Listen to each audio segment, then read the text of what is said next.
Hello and welcome to another video by Rick Miracle, me, in my series Freemasonry and Satanism. Today another book review about UFOs, aliens, and abduction. Some fascinating information. This book. Now, I did do a live streaming event, John Mack, MD, talking about this book and reading a little bit from it. That's a 1-hour live streaming event, and my videos are usually 2 hours. So what I'm going to do is maybe an hour or more from this book, a book review, and then add the live streaming event to the second half of this book review, so that every time I talk about a book on my live streaming events, it winds up in a book review with a series number, if that makes sense. And it'll be called Series 208. I put little markers on all my books in my bookshelf. And it is interesting to ponder and continue to read this stuff, and I'm reading a couple other books as I speak, and it is continuing to reveal information to me, cause me to ponder and think. For example, there was another book I've been reading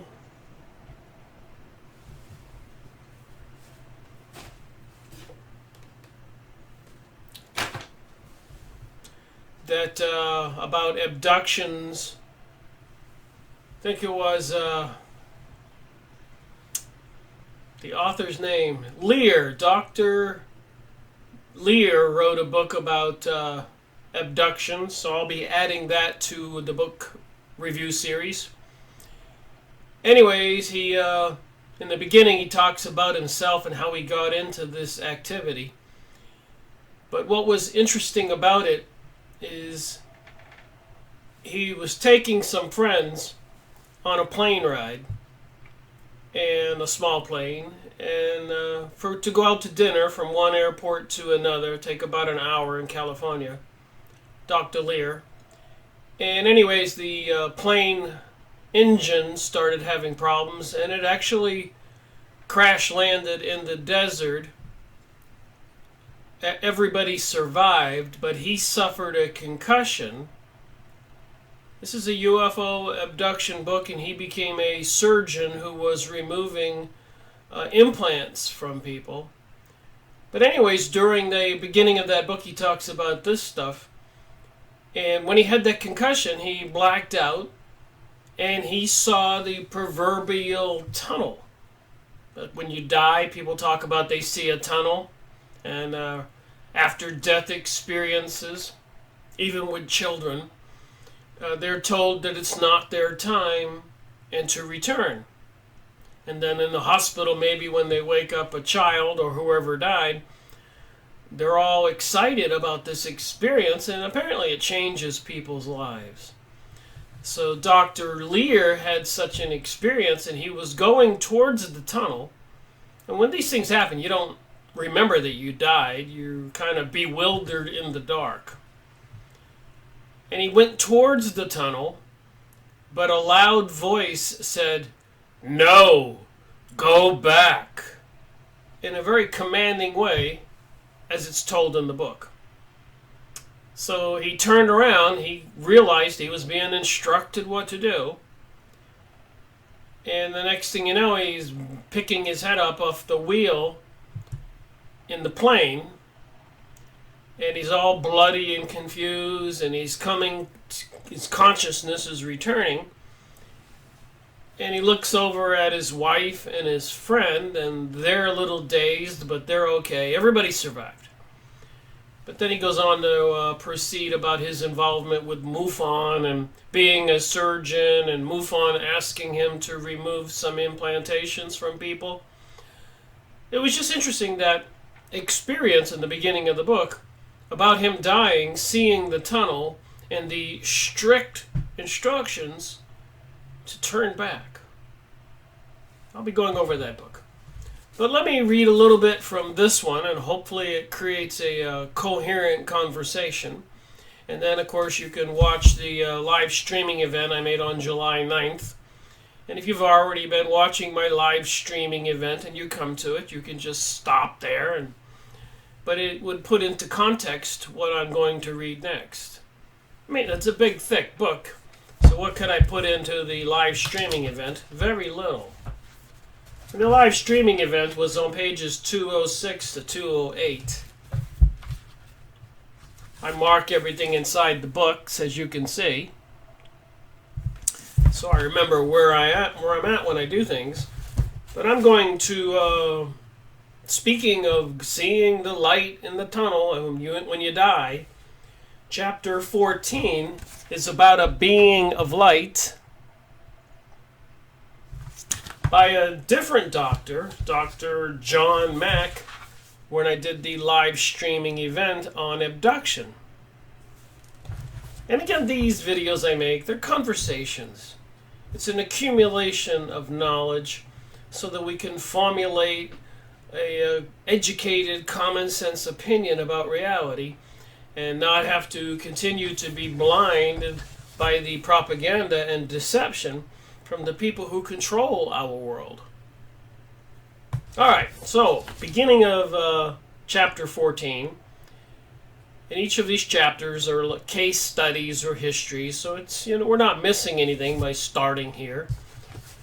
But Carlos is a 55-year-old man, a husband and the father of 3 grown children, 2 sons and a daughter. Carlos exercises his creativity almost daily, as he is involved in drawing, painting, and writing of poetry, drama, academic essays, and a novel. He is an individual as well as theatrical, production, and a director of plays. So a smart guy, 55 years old. And I'm only reading the highlighted portions, so if I skip over something, you can always get the book and read it all. But again, when you read these books, you have to have discernment. You can't just believe what you read.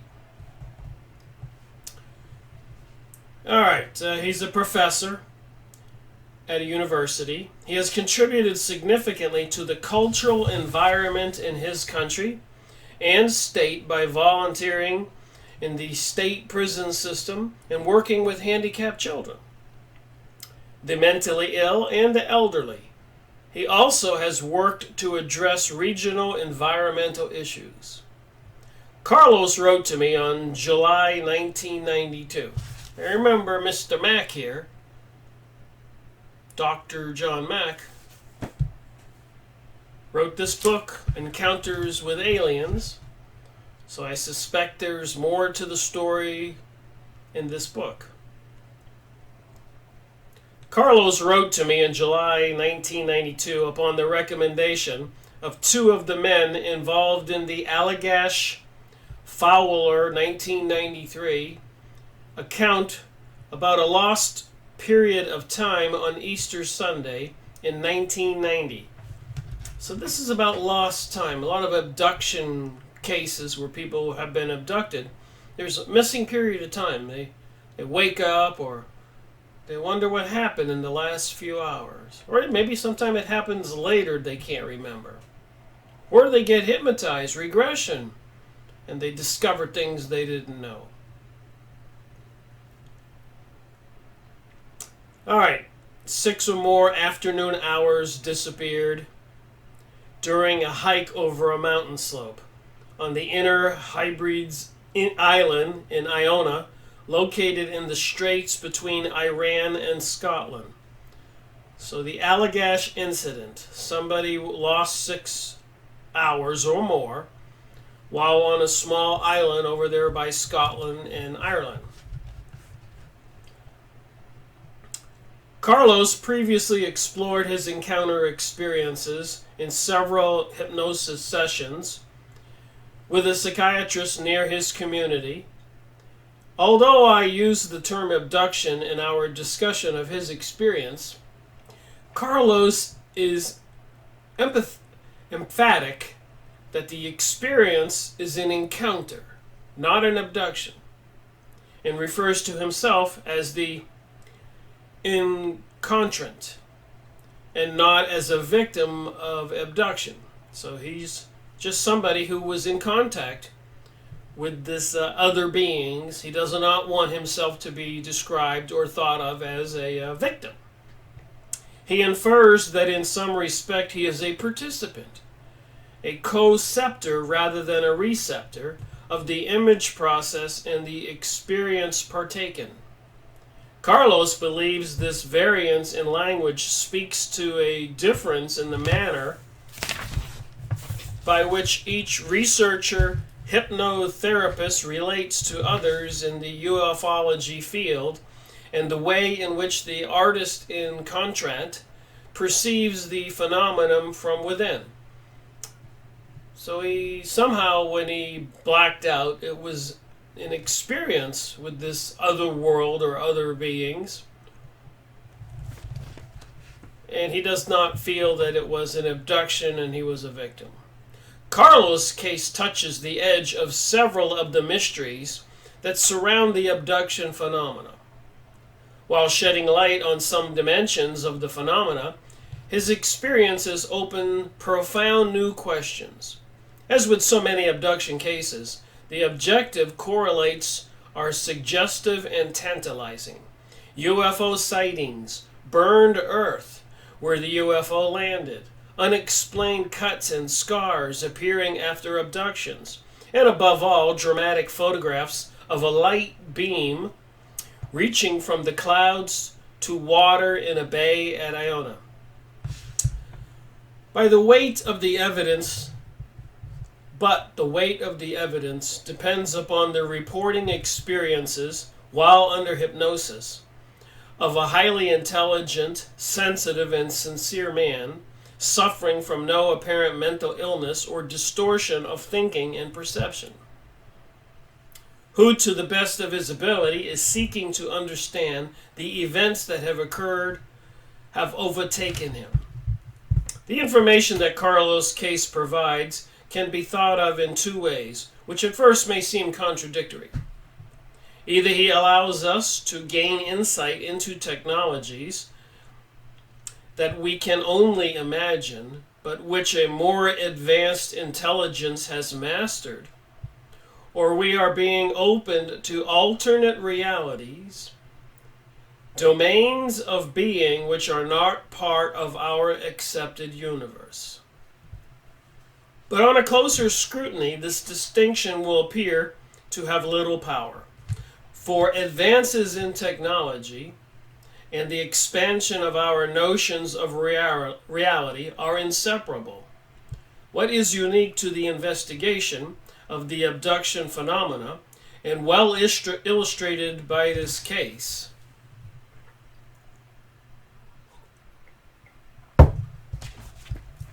is the necessity for human consciousness to expand in order to allow us the capacity to conceive beyond our present technological abilities and perceptions of reality.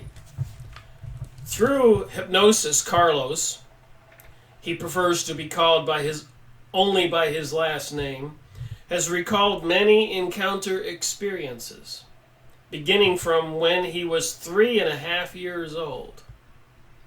It is somewhat difficult to sort out the memories of distant times and places of encounters that Carlos has been conscious of throughout his life, as opposed to those that were recovered with the hypnosis sessions that began in February 1992.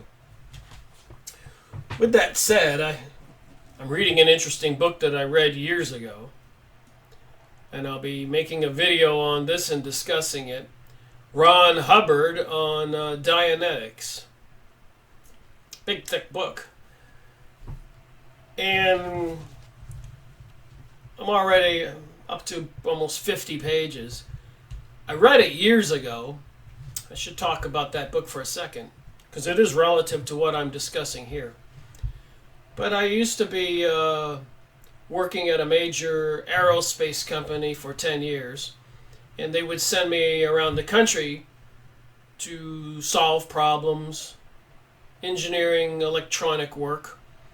In this case, I was going up to an Air Force base in Canada, way up north, and a place called Cold Lake. And apparently the United States sold them a bunch of F-18 jets, and I was going up there, part of the training program, to use the equipment to test and repair the electronic PC boards on the jets. Anyways, I would fly into Alberta in the province of Edmonton. Edmonton flying in the province of Alberta. The memory fools me sometimes. And one day when I flew in, and the company would put me up at the nice Hilton by the airport and then rent me a car, and I would drive for a day way up north. And they would tell you, don't drive at night, because if the car broke down, you'd freeze to death. But anyways, one sunny day, I was walking around the city streets. It's like a mini New York City, Edmonton, which is north of Calgary, another major city, in the Midwest, Canada. And some guy on the street says, "Hey, would you like a free book?" And I'm like, "Well, what are you talking about?" I was kind of a techie. And he goes, "Well, we'll give you Dianetics if you'll come up and take a psychological test. A written test. Filling out, answering questions." So I had nothing else to do, so I went up there and took the test. And the guy looked at the chart and he goes, "Wow, you're an unusual man." And I'm like, "What are you talking about?" He goes, "Well, most people take a psychological test. They have an interest or two. So you look at the graph of all these different opinions and likes and dislikes, and you see a spike, boom. Spike, boom. So they can tell a little bit about you." But he said, "Your chart has 6 or 7 spikes. Boom, boom, boom." He says, "That's 2 times or more than other people." He said, "How do you function?" This is true. Anyways, now here I am in the hotels and on this business trip for a couple of weeks. I was flying back and forth every 3 weeks to Cold Lake Air Force Base, Northern Canada, to do my job for about half a year. So I finished the book, and it tells you about clearing yourself and regression and hypnotism. Fascinating, a way to get rid of problems. Maybe somebody was bitten by a snake when they were a child, and now they have snake phobia. Somebody fell downstairs or a window, maybe the first floor window, out the windowsill, and was afraid of heights. So if you regress somebody, take them back to that particular time in their life, and they can recall it, then you unregress them, unhypnotize them, and apparently it'll get rid of that phobia. So I practiced it, and I was only 30 years old, maybe 29, but I found, after reading the book, that I was a very capable hypnotizer. And I went and bought because I experimented on a couple of my friends after reading the book. And I went and bought a tape recorder because it gave you instructions on how to be professional and ethics and all that. And so every now and then I would tell people, would you like to remember when you were 14 or 12 in school during Valentine's Day or something? And people go, or I'd ask them if they could, and they go, no. And then I say, would you like to? And they say, yes. I say, well, I can hypnotize you and take you back. And I would turn on the tape recorder and tell them, do the hypnotism technique, counting backwards 7, 6, 5, 4, and telling them to relax and go to sleep, the procedure. And they would kind of conk out. I had the ability just after reading the book. And I would take them back, go back when you were 20, go back when you were 18, go back when you were 12, and their voices would change. From being a woman called Mary, talking normally, taking them back to when they were 12, they would talk kind of funny, and what is your name? Oh, they call me Titi. And then when I got done, I brought them back out of hypnotistic state, and I let them listen to the recording. And the person, Mary, would be shocked, and she goes, "I forgot when I was real young, everybody called me TT," or some name, just making that up. Well, they recognized this young person's voice and the nickname and the event that happened. I asked them what they did on Valentine's Day or whatever. So, anyways, I'm reading it again. That is the fascinating thing I'm doing now, because I forgot all that. And the reason I forgot it, after practicing hypnotizing people for a few months, I was sitting in the motel room in Alberta, Canada, and I decided to try and regress myself. True story. Can't make this up. And I was counting back to 7, telling myself to relax and go back. And all I did is gave myself a splitting headache. It hurt. And I laid in the bed and I went to sleep. And I kind of forgot all about Dianetics. And I couldn't regress anybody anymore. I made a big mistake. I should not have tried to regress myself. True story. So now I'm wondering, 30 years later, when I'm reading this book again, just a weird thing in my life that happened. And then I'm reading this thing here, and all those people I regressed, in their minds and in their brains were all these memories. And it's kind of related to this story here with Carlos. True hypnotist Carlos, he prefers to be called only his last name, has recalled many encounter experiences, beginning from when he was 3.5 years old. So you see what I'm saying? He's remembering things that he couldn't normally remember. It is somewhat difficult to sort out the memories of distinct times and places of encounters that Carlos has been conscious of throughout his life, as opposed to those that were recovered through with the hypnotist sessions that began in February 1992. As an artist, Carlos has a powerful visual sense. This has enabled him to be extraordinarily sensitive to the light and energy transmuting forces that are central to his case, and perhaps to the UFO abduction phenomenon in general. Carlos has a history of what he calls visionary experiences that he has become more aware of through his almost 30 hours of hypnosis, that he is beginning now to associate with the history of encounters. In November 1970, Carlos was invited by an Anglican priest visiting his hometown, who had seen an art exhibit of his on St. Michael. And interestingly enough, this topic. So Carlos was a professor of art, and he had an exhibit of his on St. Michael and the fallen angels to do a work of art at the Church of St. Michael's and All Saints in Tollcross, Edinburgh, that would also be based on the Archangel. So we're talking about Archangel. And I made a live streaming event today about the Devil's Advocate, which was had an archangel in it, and the statues for the World Cup. The older ones look like an archangel. So synchronicities occur all the time. After a week in Scotland, the priest arranged for Carlos to accompany him to an island near Iona. Although he did not quite know where Iona was, or how he had ever heard of the place, Carlos felt that he had always wanted to go there. I thought that was kind of weird, way before I began my investigation into WTH, what the heck's going on a Big Zero birthday in 2005.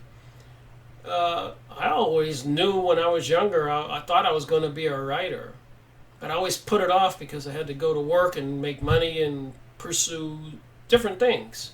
But in my mind, it was always there. There was a time and place I was going to do that. FYI. And personal friends of mine experienced psychic phenomenon with me when we were eating lunch or doing things. I would mention somebody to somebody that we hadn't seen in 5 or 6 years, and boom, the phone would ring and be that person, or other things like that. Coincidences. And we've all had those experiences. But it just seems to be more to reality than we all know. So anyways, this priest wants him to go and do some artwork at this particular church.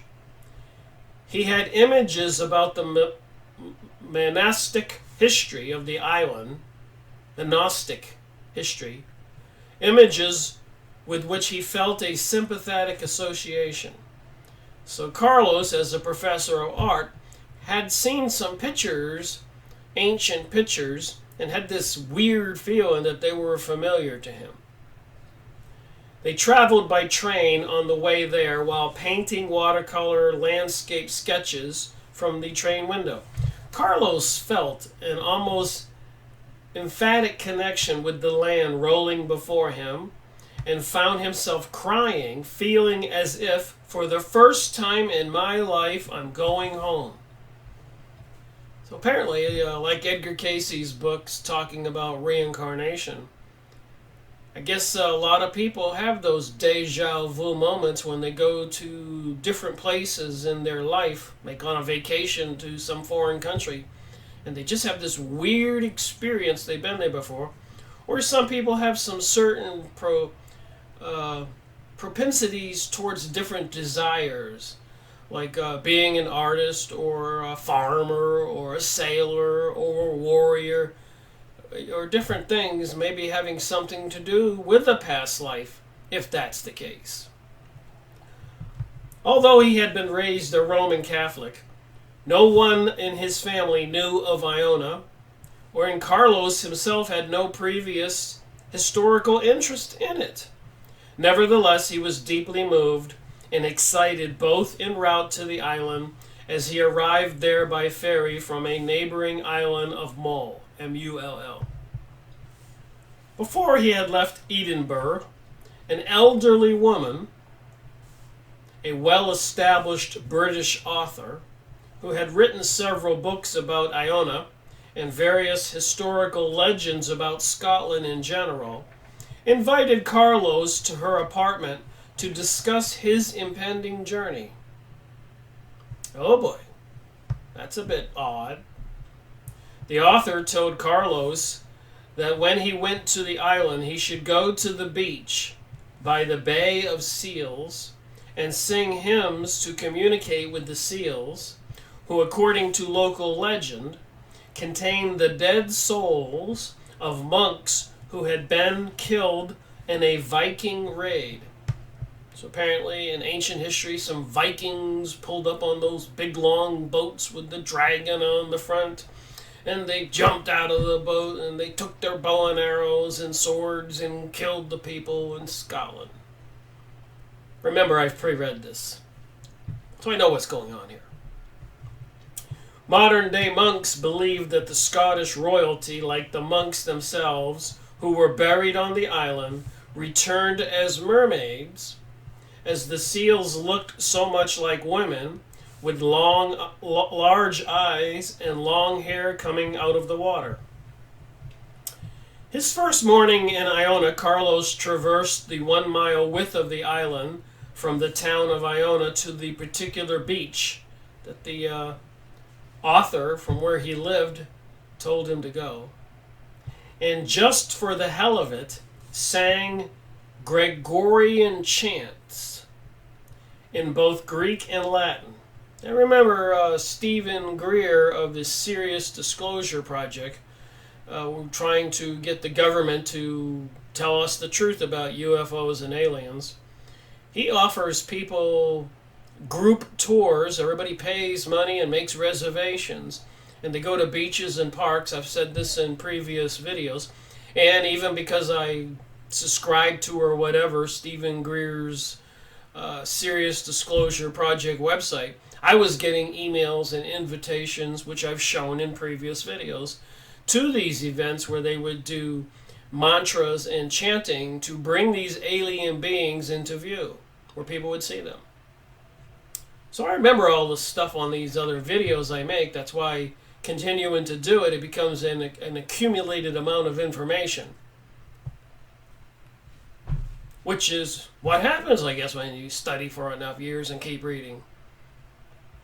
Anyways, to his surprise, a seal came closer to the shore and followed him for what seemed about a half mile as he walked along the beach. And it continued to follow him when he walked back. So he did what the old lady told him to do. He went there and he sang a Gregorian chant.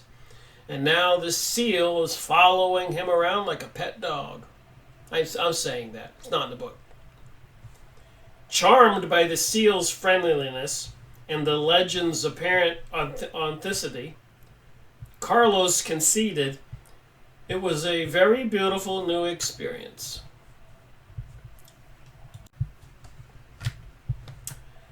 The next night, he attended a weekly traditional village dance held in the small schoolhouse gym in the little town of Iona.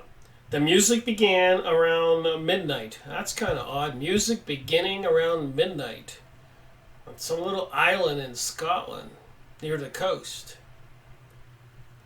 That's kind of spooky. After about 2 hours of continuous dancing with women visiting the island who were staying at the Abbey, a short distance from the community, he was feeling very free and open. Very wonderful, actually. With exuberance and an energy vitality, he ran with chest forward, arms out to his sides like a cross, down the dark, narrow lane in the heavy, dense, cold rain to the end of the dock at the edge of the small town, the site of his initial arrival on the island. So after the dance, he goes outside in this foggy, cold, rainy place like England, holds out his arm and is just running down the street at 2 or 3 o'clock in the morning to the dock to where he arrived. Well, that's kind of different. Although the night was pitch black and pouring wet, Carlos saw, over the sea before him, a pink haze like a bubble, perhaps 25 or 30 feet across, luminous from within. The luminous mist seemed to form externally before him as a spot growing from within his vision.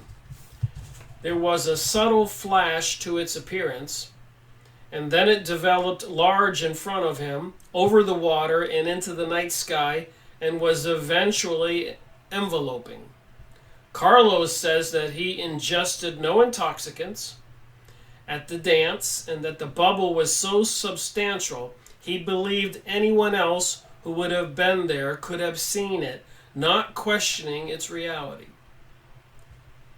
In a second, he was in the bubble form, and the scene shifted. So here he is in this 2 o'clock, 3 o'clock at night after the dance, arms wide, running down towards the dark, 55 years old, whatever. And he sees this big bubble, and the next thing you know, he's in the bubble. What are we to believe? John Mack seems like a sincere author. This guy might be telling the story as he perceived it, but maybe it gives us some answers to questions about reality. And of course, I made a lot of videos on a lot of these kinds of topics. So I can say it seems to me there's more to reality than we all know. And these things about ghosts and beings, out-of-body experiences, after-death experiences and all that seems quite real. Throughout history there have been prophets and ghosts and Jesus casting out unclean spirits and so much more. So there is more to reality than we know, and I guess that's a start. acknowledging that. And it appears to me from reading this book, Dianetics, each of us has two selves, two lives, if you will, two memories. One memory is your spiritual self. Like in Edgar Cayce doing readings, some people live 4 or 5 times. But when you're born into a flesh and blood body, in a baby's body, all that memory is blacked out. And the other memory and the other self is the physical self since you were born, which eventually you're going to die, and you go back to the spiritual self. So each of us apparently has two selves. One is the spiritual self, which we can't remember the past lives, and apparently during regression and hypnosis, you can go back to other lives, and in some material, apparently you can go into the future. So it's just weird about what this reality really is. The now. And then, of course, in the physical life, it's time and space. In the other life, it's eternal. Just saying. I'm reading this. It's kind of making me think. And while I'm reading this and other UFO alien books, and, of course, current events and other things about going on in our world with New World Order, New Age, and globalism, and so much more about the Kabbalah and alchemy. I guess it's part of waking up to some truths, although I'm not pursuing some kind of an initiation or trying to study witchcraft or anything, but apparently focusing on the truth, like it says in the Bible, seek and ye shall find, ask and ye shall receive. If you pursue it and you want to know it, in my life, it seems like things unfolded before me that I was trying to do. Even sometimes I had dreams about things that were gloom and doom, and I would wake up and go, what the heck? And then an event would happen a month later that brought on a lot of gloom and doom in my life. That was so weird. So he was in the bubble form, and the scene shifted.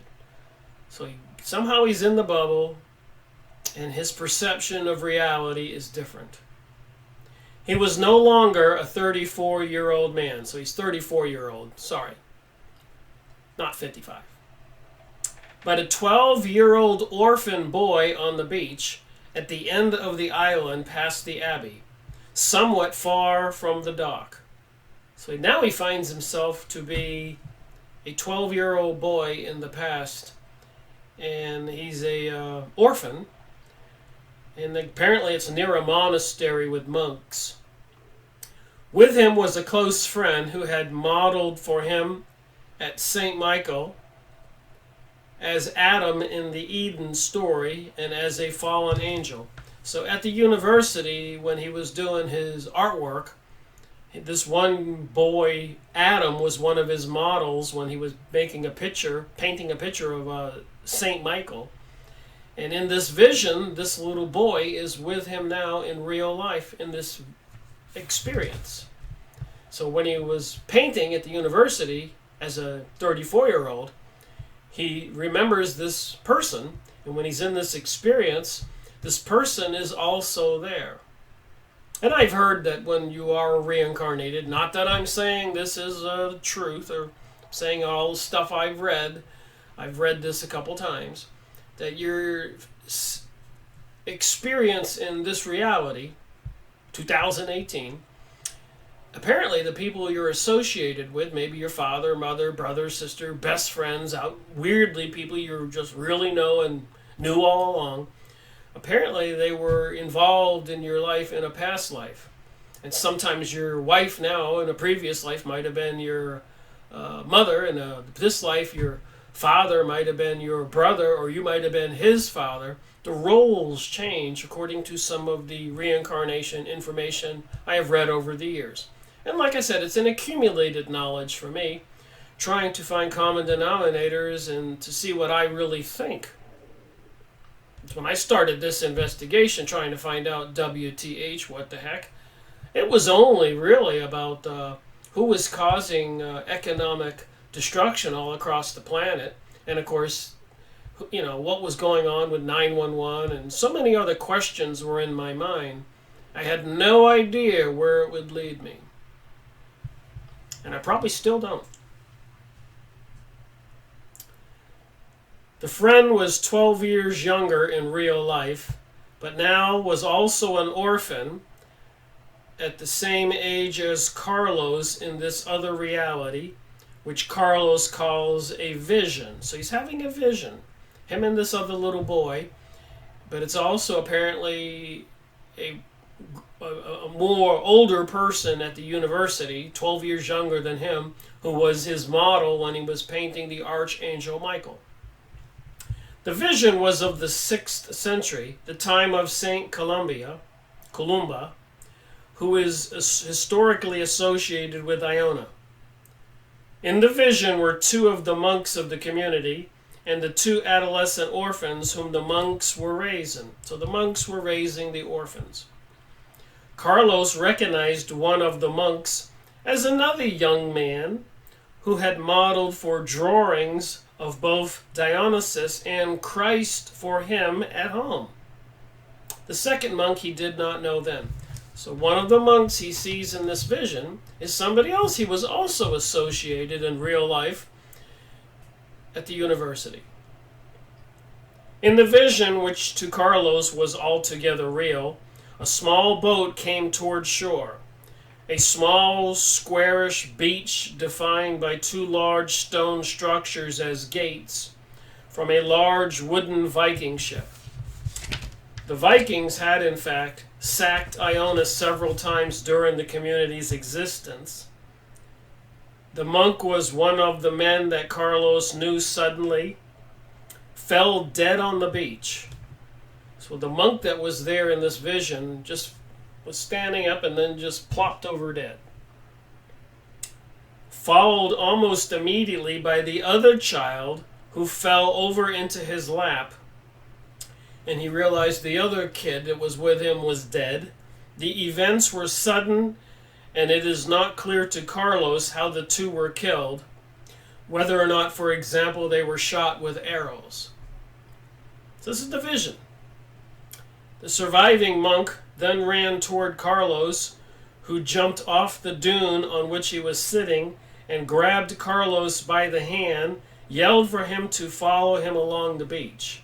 They ran until they fell beside a nearby large stone jutting out of the beach, on the dune side of one of the 2 huge rock formations that acted as a natural gateway on the beach.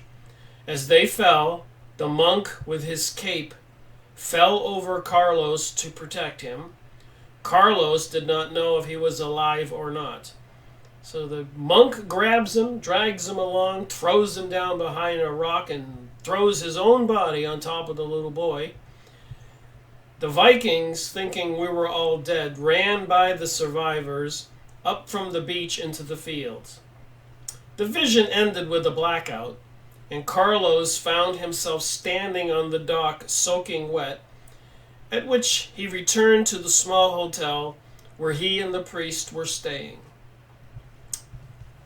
Well, that's a weird experience that he had. The next morning, before they left the island to return to Edinburgh, Carlos felt compelled to return to the Bay of Seals, where he sang chants again to see if the seal would come back. He's going to go back to this beach and sing again.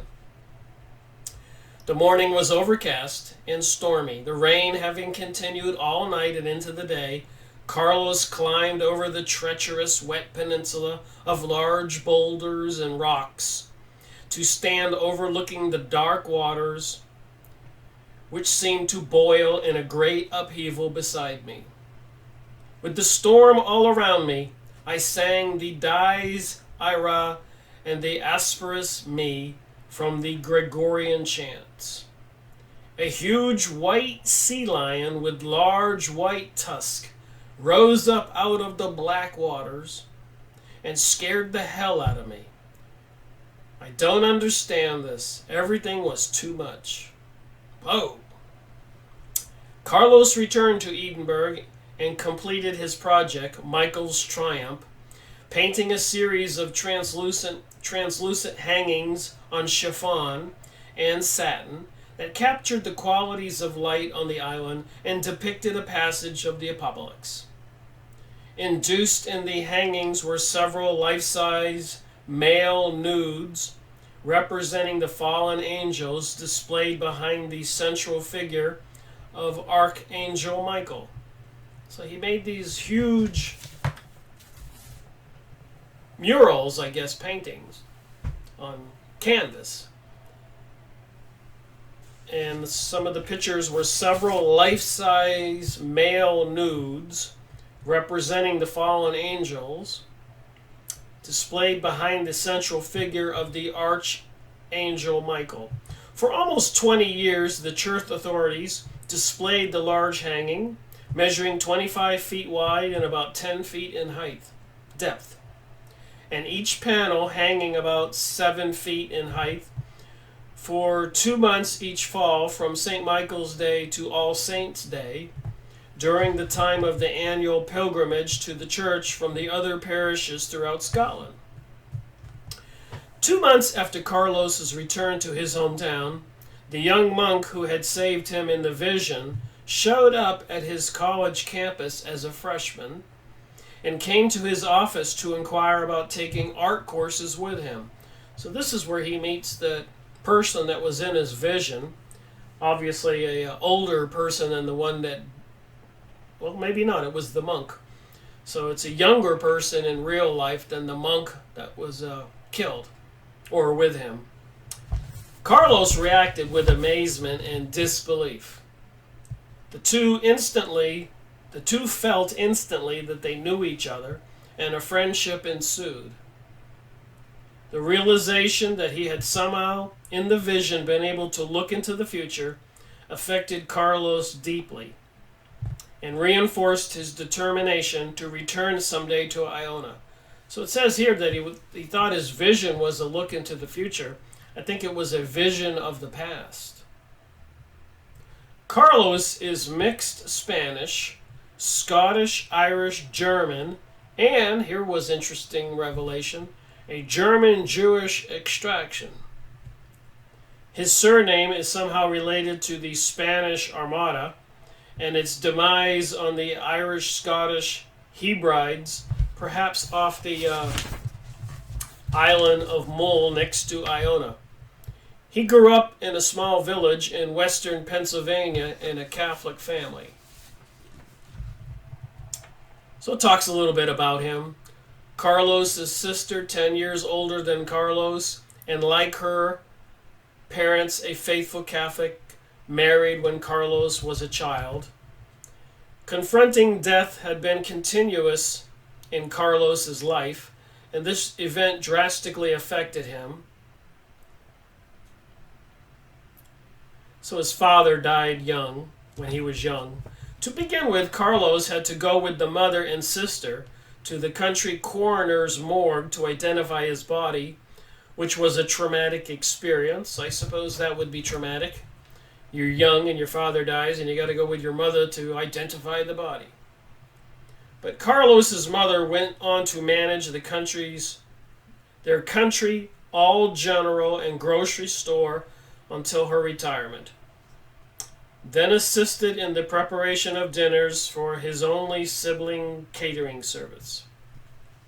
Carlos was encouraged by his family to pursue an education, particularly in art education, and he completed 3 degrees, an equivalent of a fourth, including an MFA degree, having concentrated in the painting and sculpting, the equivalent of a second MA, master's degree, in the art therapy, and a PhD in comparative arts. Interesting history of this guy's life. And then, of course, the events when he goes on this trip to do some paintings for a church in Scotland. Although teaching full-time, Carlos continued to avidly pursue his own creative productions. Throughout his life, Carlos had suffered from respiratory difficulties related to various allergies. And the story gets a little weird now. If you thought that was weird, what's up next is weirder. Under hypnosis with Dr. Ward, Carlos recalled the feeling that the child I had been died, and the light creature he had been previously taken over the dead baby's body. So the baby that was born under hypnosis recalled the feeling that the child I had been, the child that was 1 year old, had died, and the light creature, the spiritual entity that he had been previously, took over the dead baby's body. So who Carlos was to this family is not the same spiritual entity that was in that baby's body when it was first born. But it died at 1 year old in a hospital, and for some reason, this spiritual entity of Carlos, of the past, who was with the monk on the beach when the Vikings raided it in the 6th century, a couple thousand years back, takes over the body where the spirit left that body. Coming into the body was very painful, Carlos says. He experienced intense resistance to taking on a body. I love having a body, Carlos pronounced, but then added, remember he's under hypnotism. But I did not want to come to earth. The body is prone to so many problems. The body reacts to everything. It is like a jellyfish on the beach. Every stimulation and every incoming microbe. So being human comes with some pitfalls. You can get the flu, back pain, cancer, sicknesses, bone problems, eye problems. So as a spiritual being, he didn't want to come back to earth and get into a body, but apparently he was ordered to do so in the spiritual realm. Again, I pre-read this. The body reacts to everything. The cellular structure is continually shifting and changing. Growing up was hard. Aging is hard. All the things the body goes through. And it is never truly peaceful. Under hypnosis, Carlos described the sensation of re-entering his infant body around age 1. I felt like I was sliding into it. Like you put on socks and shoes and trousers. I would pop into the fingers, and pop into the toes, and pop into the muscles. It was painful and it hurt. I did not like the feeling of it. I thought it was messy. I thought it was nauseating. I thought it was disturbing. It was a fat, grubby little baby that could not do anything. It had no real presence. It was such a different dimension. It was such a descending. So I've been reading about ascension, leaving the body and going into this other world, and there's a lot of talk about that.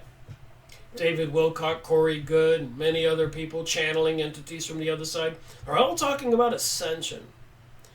And even Max Egan talks about it and says that they all want to do this ascension thing, but they don't realize is they're talking about going into the spiritual world. That means you have to die physically. And for whatever reason, just me theorizing and putting two and two together here, why are we in these bodies? Why were we sent here? What were we meant to do? Each of us. Must be a purpose. In a hypnosis session with Dr. Ward, Carlos recalled feeling that despite the pain of becoming embodied again, around age 1, he somehow volunteered to come to physical earth. I chose to accept the body, he said. When I asked him why he had agreed, he spoke of his responsibilities as a teacher and an artist. He is deeply troubled about the failure of human beings to treat their potentialities very well, and has been concerned all his life by the predatory destruction of the earth garden. So again, why is this person saying these things? Is it part of some paradigm shift? Is it the truth? But to me, it's a conversation. I can believe it or not believe it. I put it together with the rest of the stuff up here. And continue to do research into the Theophist Society, Helena Blavatsky, creator of the Lucifer magazine. I continue to see the symbols everywhere for fallen angels, beings with wings. Statues of the devil put in Oklahoma, then Detroit, with children under his wings. All these satanic rituals. And then I associate that with the New World Order, New Age, and prophecy in the Bible. Seeing if the whole thing, kind of fits together. Makes sense. Got to start somewhere. All right. Through art processes, I am helping people to be more empathetic, that they might better understand and identify with those things that are not of themselves, so that they won't destroy them. The first encounter experience Carlos recalled occurred in the late summer, in the early fall of 1940. So now we're getting into his real-life alien encounter experiences. And this guy has a history of entering a body as a child, and that experience I just talked about. So now under hypnosis, he had alien experiences as a child.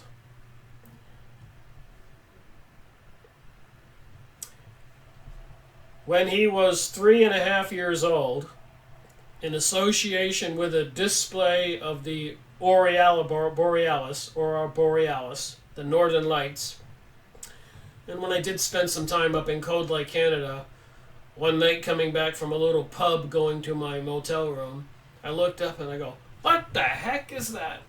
And I saw the Aurora Borealis, this glowing halo wavering around with all kinds of bright colors. Quite the experience.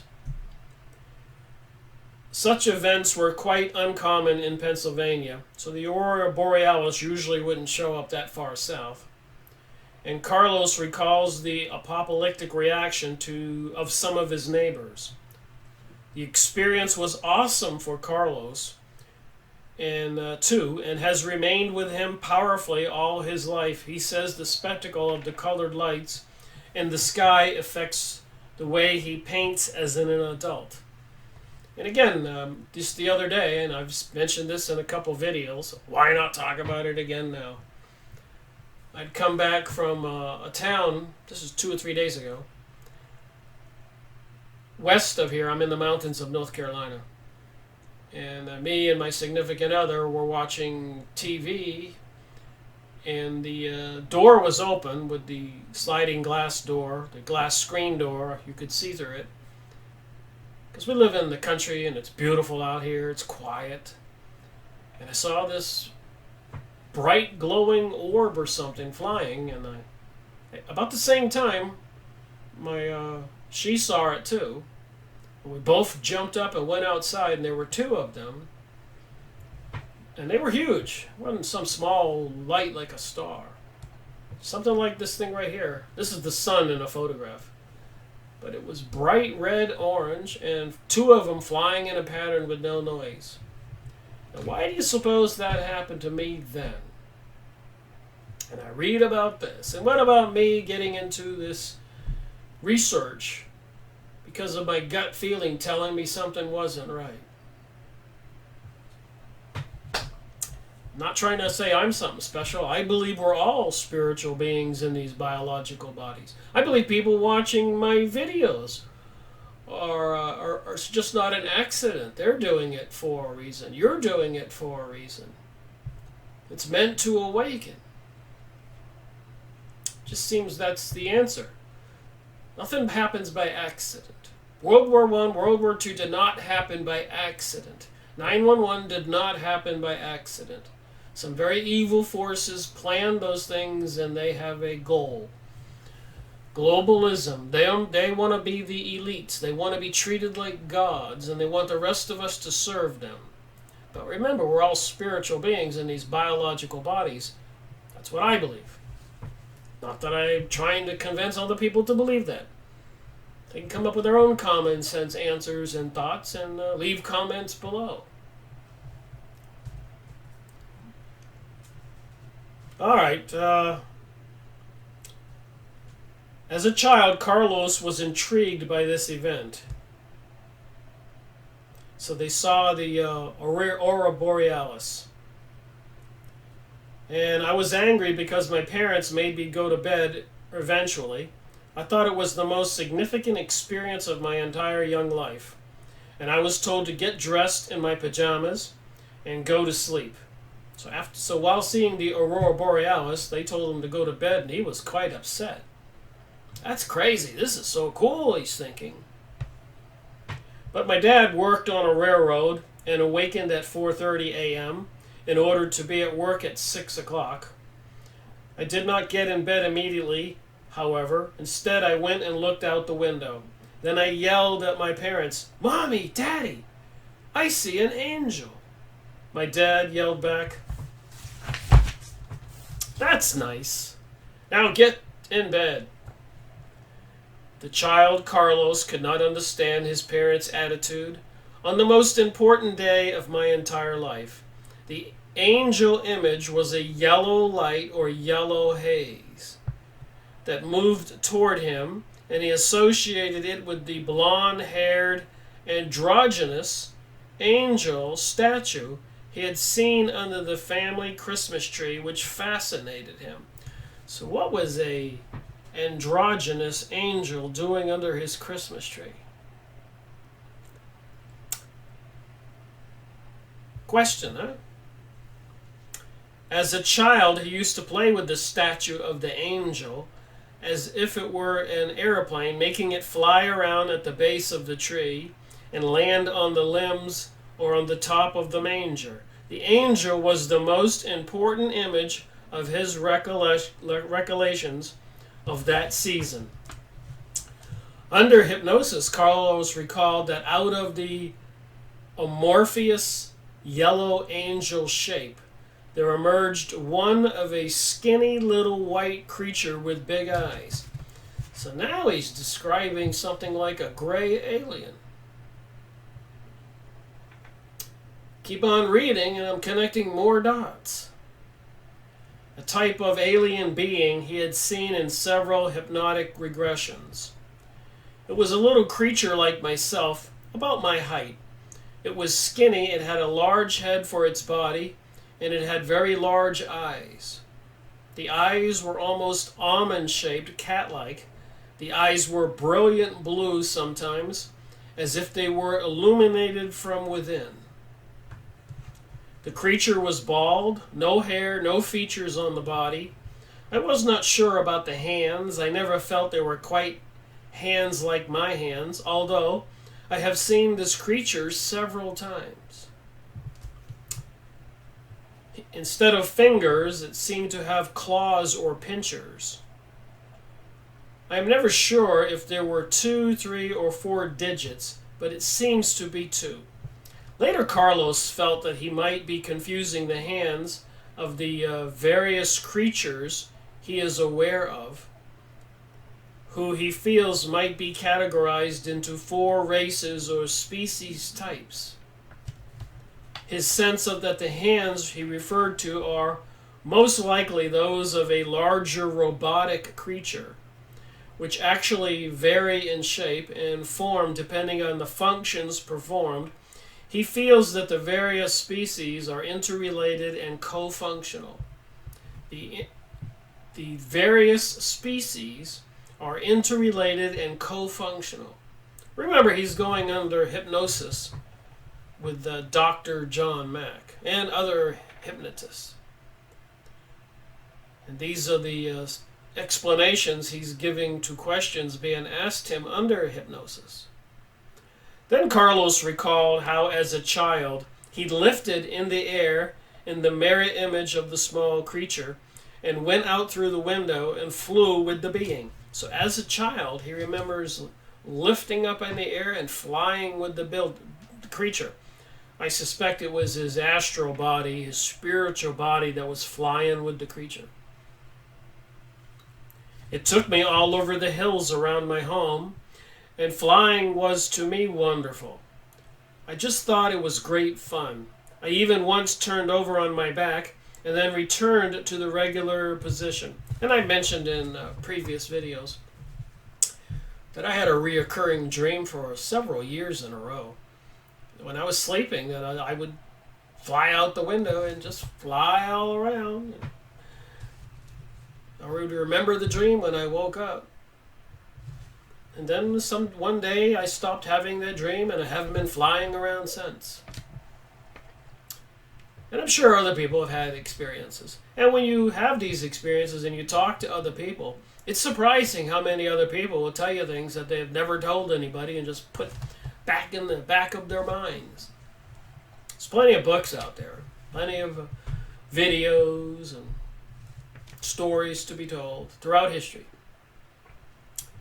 He flew beside the creature and seemed to be held and propelled by the energy of the light in which they were immersed. I was aware of distance, I was aware of movement, of color as deep hazes in the sky. I was aware of distant stars. There were lights beyond the stars and planets way beyond. Sometimes he feels he was intermixed with this memory of flight and the memories of being lifted and transported through a tunnel, a light tunnel, from one site to another, such as the interior of a craft. Flying is a reoccurring motif of some of his more vivid dreams. As he took his tour of the farming neighborhood, Carlos had the feeling that he had done this before. So he's touring this Iona neighborhood. Before I was a little kid, pre-creature, i.e., before he had become embodied with human continence, it was an awesome, a word Carlos uses frequently in our discussion, experience. To go like this back to the light. Carlos finds it difficult to describe the quality of this experience as a metamorphosis and a substantial bodily material changes in form and energy, an experience he has had during other encounters. He feels that he literally dissolves and cellular disassembles through a painful process of breaking from material form into the light energy, i.e., he becomes the sky or the light itself, which permeates everything. The creature accompanies his return to the energy light place. It took me back to where I had come from. Before I came into my body, before I became a body, which was light, an energy light place, the creature itself, he said, is only a form of light emerging out of the light. So I've read just a little bit more, so I'll finish it. And then add on the live streaming event, the other part I read of this book and what I talked about in that video. Just because I want to document the live streaming events of books into a series number, instead of having to read it twice and make another video. I was consciousness, the experience was consciousness, a pure soul experience. Soul is the endlessness of it, he said. The essence of the experience is of an energy which is pre-form. Skipping some stuff here, and I highlighted, he also says that other later experiences affirm this imagery of the light from the first hypnotic session. Skipping some material, the experience of the light reoccurred at least in 3 hypnotic sessions. Carlos observed, "You are within the universe's energy. You are that movement of energy and light, but you are aware of the spacelessness of it. The word spacelessness is as close as I can come to an objectivity of any kind." So apparently when you're in your spiritual body, it's spacelessness. I think I've tried to paint that feeling or sensation actually without knowing I was painting it. It is like swimming underwater. You can see forms, you can see distance, and you can see light, but you cannot see your body. Your body is water anyways, so if you can see beyond the scope of the body, then that is what it was like. The experience was joyous, one of the most breathtaking experiences I have had in my life. I think I have painted this light all my life. I mean literally. Carlos has frequently created large artworks, oil paintings, and mixed media drawings of skies, clouds, and vistas. These paintings and drawings have culminated in an exhibition entitled Lightfall, first presented in November 1992. I wanted to look that up and see his paintings. The entrance piece of the photograph of Lightfall taken on his second trip to Iona during a period of loss of consciousness. When he was 5, Carlos again developed respiratory pneumonia with a high fever and a near coma that threatened his life. As his doctor thought his infections were related to allergies and possibly also a result of his continued exposure to cigarette smoke, his parents took him across the state to Philadelphia for tests. In the course of his hospitalization, Carlos had over 200, perhaps as many as 400 pricks on my skin to test for possible allergic agents. In the middle of the testing, he developed measles, which resulted in his being quarantined so that his parents were not allowed to visit. This was a traumatic period for him. Under hypnosis with Dr. Ward, Carlos recalled what might have been an out-of-body experience during this illness, in which he was visited once again by 3 or 4 little creatures with large eyes like the one he had come to his house, the one that had come to his house when he was 3.5. He returned once again to the place of light, energy or power from which he could look down on his own body. And I've discussed my own personal out-of-body experience. On Christmas Day I had mine. Lying on the sofa, next thing I know I'm sleeping, but I'm up in the air like I'm looking at the camera right now. Looking at myself like I'm looking at myself right now. Looking at the clock. Looking at the kitchen. Wondering, what do I do now that I'm out of my body? And I noticed and I thought to myself, the white refrigerator was black on top. And I thought that very odd. Anyways, after I decided to try to go somewhere and went into the darkness, I panicked and thought I was dead. And I didn't want to die, and I said, I don't want to die. And I went back to my body, and I popped in it, laying on the sofa, in a lighted room. I sat up. TV was on. Big clock on the wall. And I thought about the whole thing, and I remembered the white refrigerator, and I remembered the black top. I went and got a chair, looked on top of the refrigerator, and it was right next to the stove in this condo in Orlando, Florida. So I guess the soot cooking had flown up in the air, and it was all grime. You could write your name in it. All that black stuff made the top of the refrigerator black. And to this day, I've not physically walked by a refrigerator and looked down on it. I'm not that tall. Anyways, that's my story, and I read this here. It's a little bit to ponder. True or not? Dr. John Mack seems very sincere by the material I've been reading in this book, and I will continue to read from it. Just wanted to share some of the material, and you can get the book. But again, you can't just believe what you're reading. Discernment is in order. Thinking. And you don't know what kind of deception might be out there. I mean, it talks about archangels and stuff like that, gray beings that looks like aliens. So what are we to believe? All right, here's a 1 hour streaming live event on July 9th, 2018. If you've already been watching my daily show at noon lately, then don't watch it again.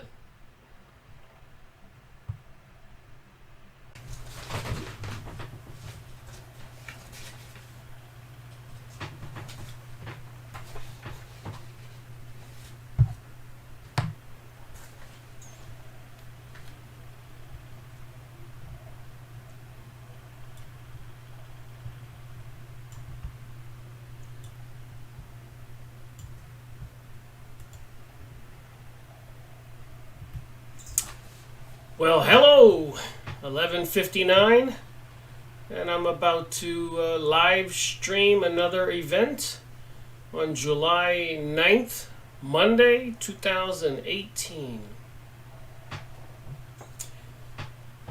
How's the video? How's the audio? Is anybody tuned in to the program yet? It's a beautiful Monday summer day here in the mountains of North Carolina. How's the video? How's the audio? Dave says it looks good, bud. Thank you very much, Dave.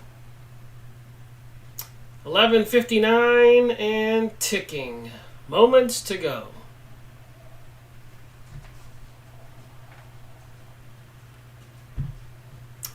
All right, noontime. Another live streaming event. So I've been reading several books at the same time, looking at several different documents, really not knowing what I was going to talk about until a half an hour ago. Because I could pick up any one of these topics. Picture show, or press releases, or internet documents, or a couple books I've been reading. But I'm trying to put everything into context. The big picture. WTH, what the heck is going on? Seriously. And if you took a whiteboard or a chalkboard and you were to write down all the different mind-boggling topics. Why are they putting chemicals in the sky and HARP microwave transmitters and cell phone towers with obvious, dangerous, and maybe malevolent implications? Why the seemingly serious threats, nuclear war, Third World War, a battle with China over the China Sea, and President Donald Trump causing economic concerns around the world, and issues with Russia. And then, of course, the increase in diabetes, people not processing the sugars and wheats and other things into their body, causing serious problems.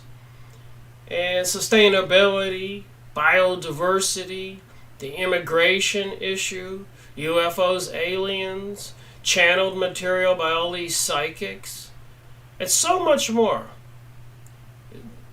The Jewish state of Israel, New World Order, globalism, the Pope sending a video to all the religious leaders of the world. There's no reason for us to be apart and separate any longer. What is he talking about? So I'm assuming all this stuff is connected. If we live in a sphere or on a planet, it's all one.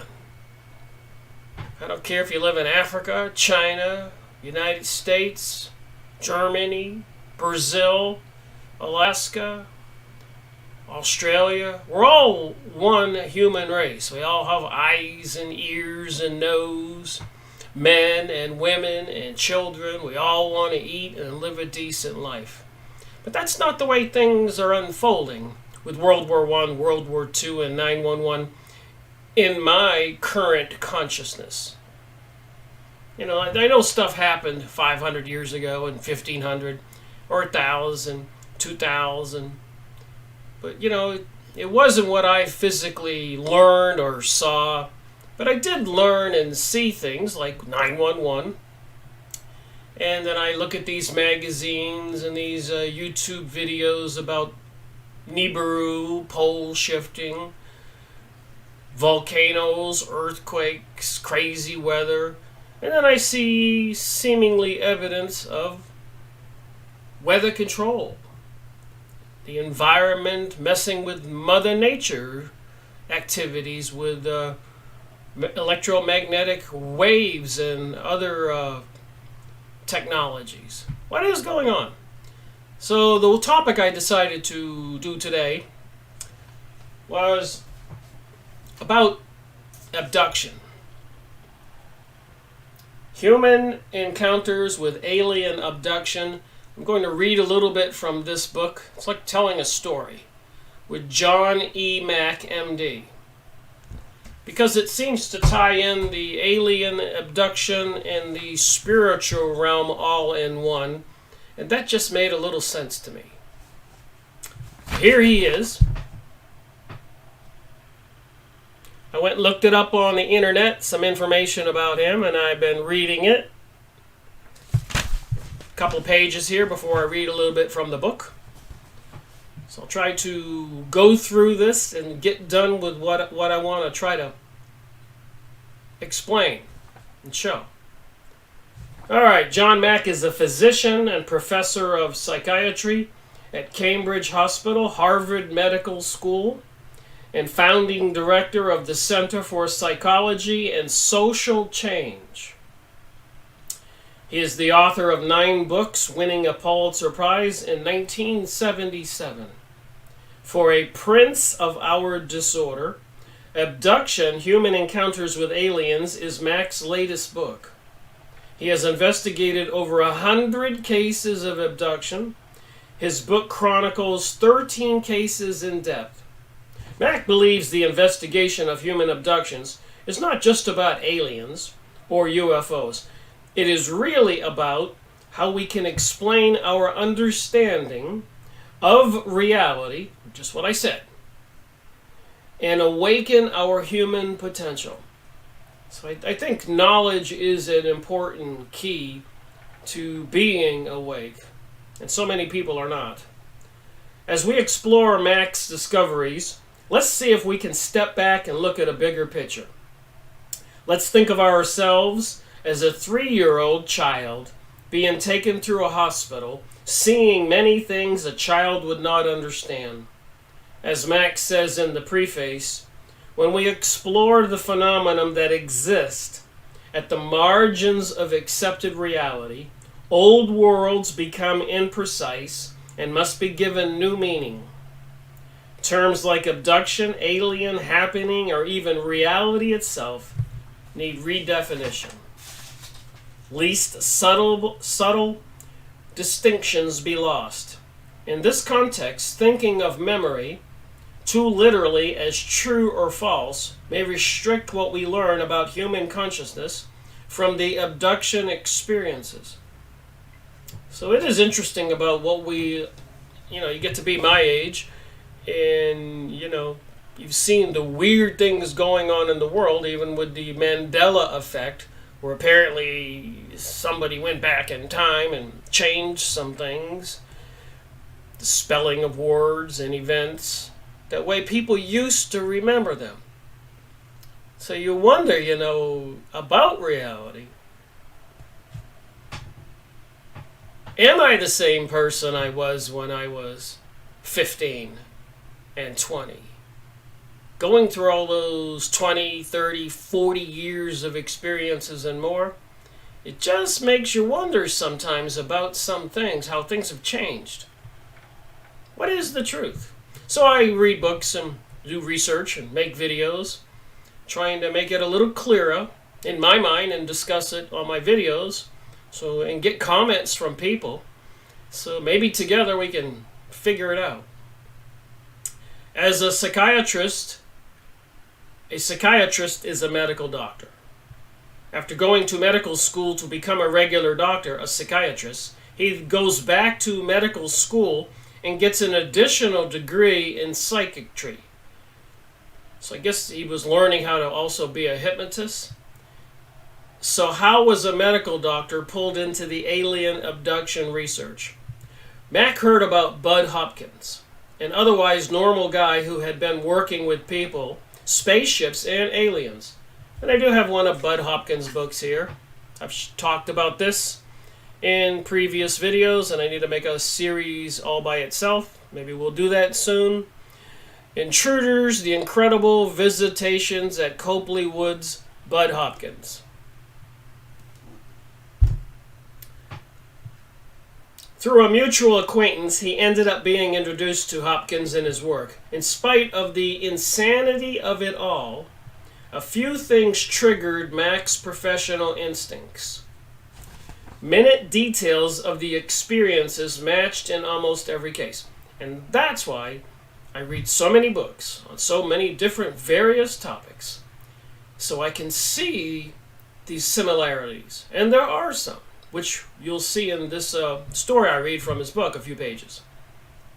The specifics about abductions had not been presented in mainstream media, so patients were not getting information from these sources, and at the time there were no books published detailing the experiences.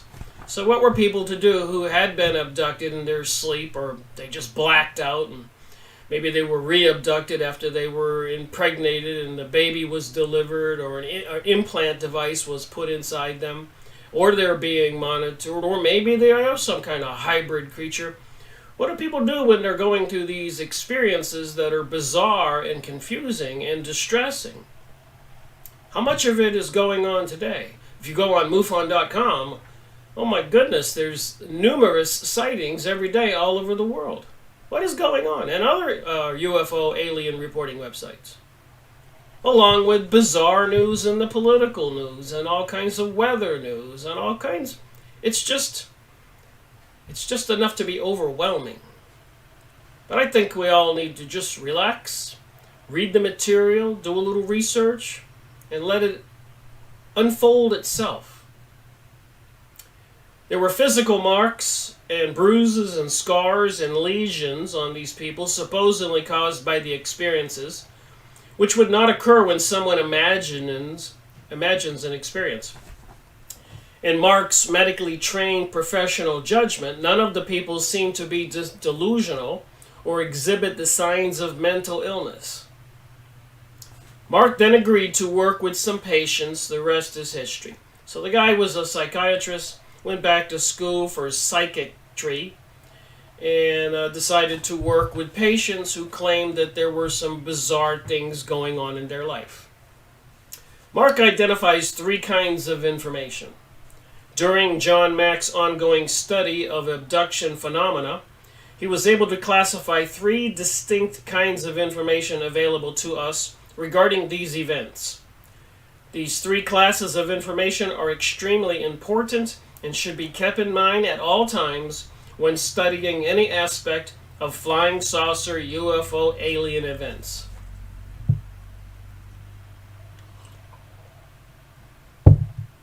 Physical evidence left behind, such as burned grass, scars, lesions, bruises, implants.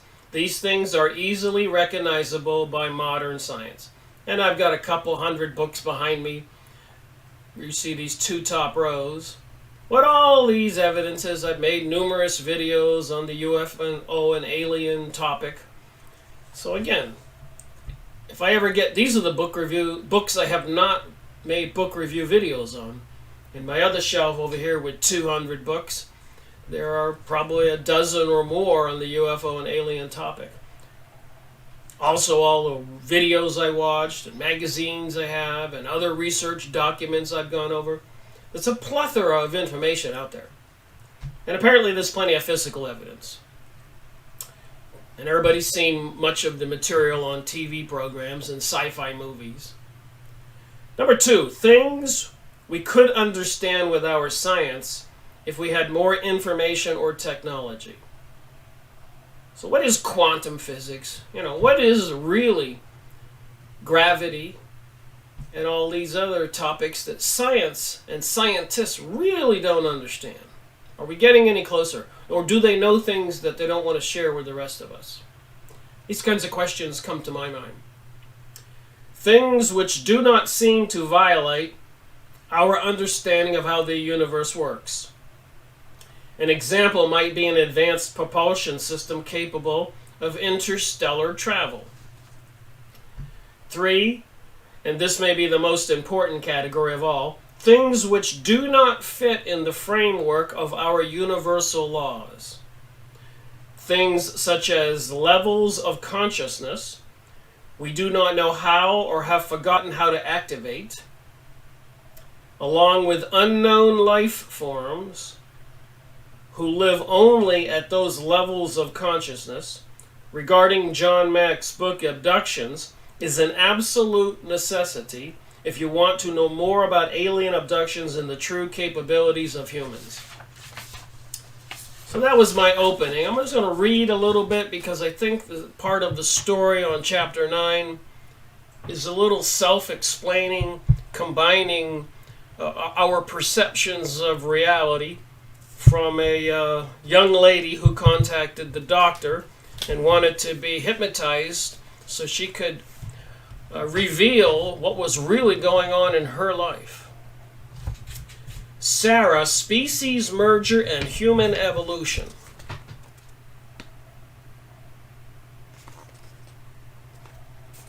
So I do have a certain amount of material I want to get through, so I'm going to skip the things that are not highlighted. So Sarah went to see Dr. John Mack, MD. And I'll start here. I didn't start at the beginning. But she says, I had the experience of small beings communicating with me telepathically. Now think about all those people who are on the internet and doing lectures and writing books, like Jane Roberts channeling Seth, Esther Hicks channeling Abraham, Lee Carroll channeling Cryon, publishing hundreds of books, and many more. So here she says, as a young girl, 15, 8 years old, whatever, she's 28 at the time here, I had the experience of small beings communicating with me telepathically. She also found that she was spontaneously making drawings with a pen in each hand, and I never used my left hand before. And that made me think of something about one of my brothers who had an accident and died early, younger than me. But when he was 18 or 17, and I had come back from the army, he was a naturally gifted, had the capability to draw, but what he drew was what's interesting. He could draw dragons and beautiful women on big pieces of paper just from his mind that were just out of this world. And a lot of people have these unique capabilities, so you just wonder when I read through this material, how could he do that? He didn't go to some kind of art school or anything. She also found that she was spontaneously making drawings with a pen in each hand, and she never used her left hand before, of what she took to be alien beings, focusing especially on their eyes. Her drawings also included passageways and some sort of subtle body field, like an entity's subtle body. So I suppose you could see, if you saw my aura around me, and some people can see auras, you would see, or if I was doing a lecture and I'm up on the podium, I've seen a lot of other people, and you can see this aura around them, the subtle body. In her letter to this doctor, she also wrote that recently she had begun receiving information linking other entities to issues of planetary preservation and ecological transitions, especially polar and geomagnetic reversals. Well, that concerned me right there. Is this book genuine? Or are these beings trying to create this propaganda about a pole shift and planetary preservation, i.e. information coming from the globalist and communist and Zionist, the material they're trying to feed us that we're all going to have to come under this new rule of law. So when I read that, I was a little skeptical, but there's a lot more here. Michelle says, hello, thanks for your work. Thank you for watching my videos.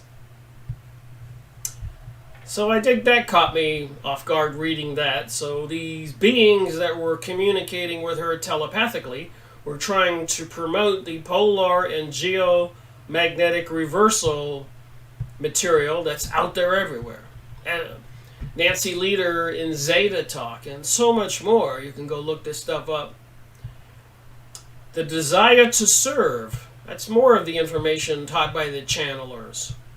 To do something constructive for the world is vitally important for Sarah, although she does not yet know the form that this will take.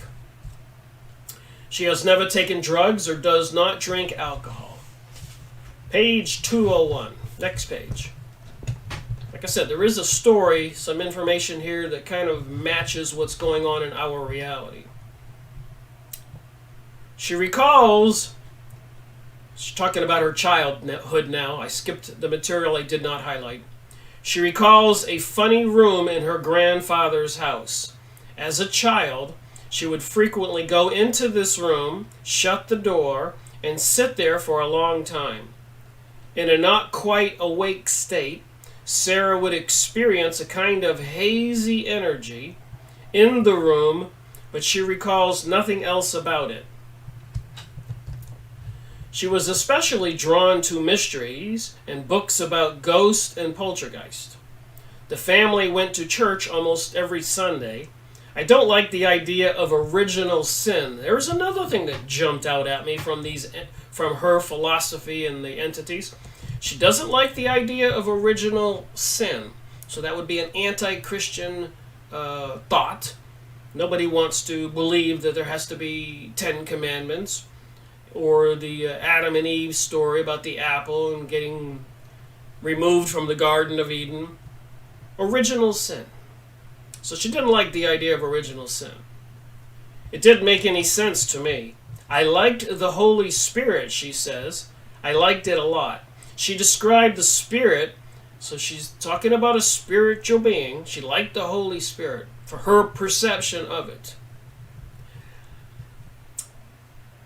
She described the Spirit like a connecting tissue that binds all of reality together. That's part of the New Age teaching. Even kind of the Tree of Life Kabbalah.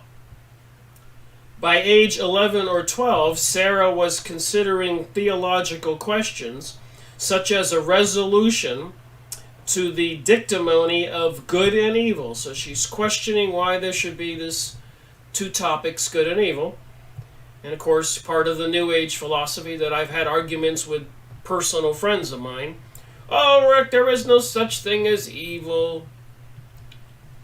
It's all an experience. Aleister Crowley taught that in his Book of the Law, Series 23 of my series, Freemasonry and Satanism. And it's pretty horrible what he says in that book.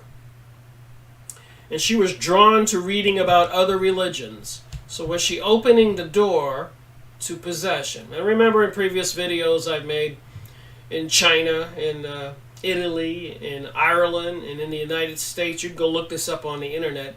But apparently possession is on the rise. Italy had to request more exorcists from the Vatican. Ireland had to train more priests. China had to take young girls and people to the mental wards. The United States, up in Michigan and Ohio, young girls were playing with a Ouija board and had to be taken away in straitjackets in an ambulance.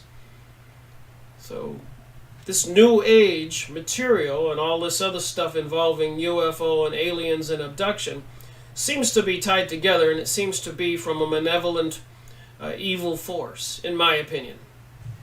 But that's what I think.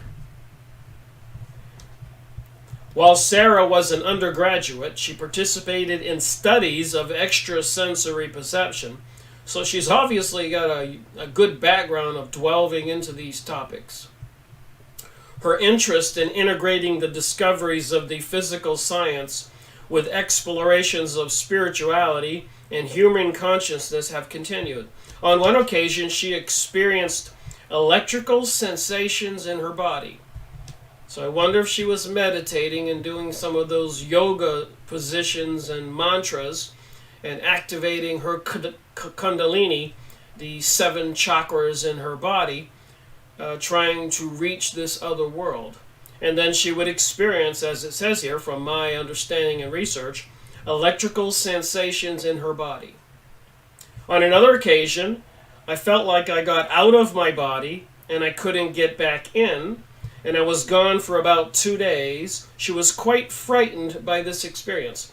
So if this guy is a sincere psychiatrist, doctor, and he's interviewing all these people, so I'm going to give him the benefit of being sincere, and this is what this girl is telling him, we have to interpret that. I felt like I got out of my body and I couldn't get back in. I was gone for about 2 days. She was quite frightened by the experience. And I've mentioned in my previous videos my experience of having an out-of-body experience. And I'll mention it again. Be brief about it. But I did charity work one day, Christmas Day. Not Christmas Eve, Christmas Day. And I arrived back at my condo in Orlando about 6 p.m. I had gotten divorced 6 months, 8 months earlier, so I was alone. I did charity work all day, helping other people. And I laid on the couch. The light was on. The TV was on. I could see a big clock into the kitchen. And boom, I'm out.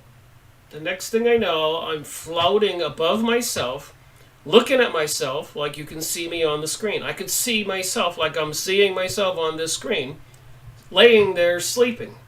But I'm floating up by the ceiling. I don't know how it happened, but I asked myself, wow, I'm out of my body. And I look down at myself, and I look around the lighted room. I can see the TV program still running. I could see the clock. And I looked into the kitchen, and my white refrigerator was black as ink on the top. And I'm kind of a clean person, so it occurred to me in my mental thinking, what the heck is my white refrigerator black for on the top? But that was just a fleeting thought. And then I thought to myself, and I'd read Edgar Cayce and some other material. I wasn't without some knowledge. I did have an electronic engineering degree, and I was always a thinker. So I thought, wow, I guess the way I remember reading about these things, I can go wherever I want to if I think about it. So I told myself, I'll think about where I had spent the day today, go see what those people are doing, come back to my body, call them up, and tell them about my experience. This was all planned in my brain instantly. So I thought about it. I want to go there. And I left the lighted room, and I was like in a wish, in darkness. All of a sudden, I panicked. This is a true story. I've said it in many videos. I go, wait a minute, did I die? I don't want to die. I want to go back to my body. And whoosh! Next thing I know, I'm laying there on the sofa, and I'm looking up, and I finally sit up, and I go, wow, was that a dream? What happened? And I remembered the refrigerator being black on top. I'm not tall enough to see the top of a refrigerator. I went and got a chair and stood on it, and you could take your finger and write your name in the black soot because the refrigerator was right next to the stove in this condo. True story.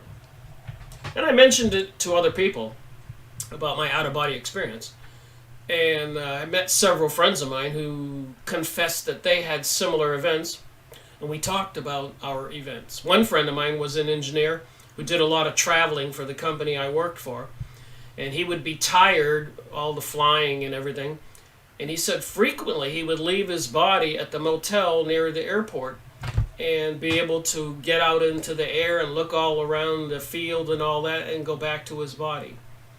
We were sitting out on the lawn one day after we were windsurfing, and he told me that. We were drinking a beer, It's quite bizarre. And I've talked to other people, and there's plenty of books on these topics. So again, if you study enough material, you sometimes can try to put two and two together.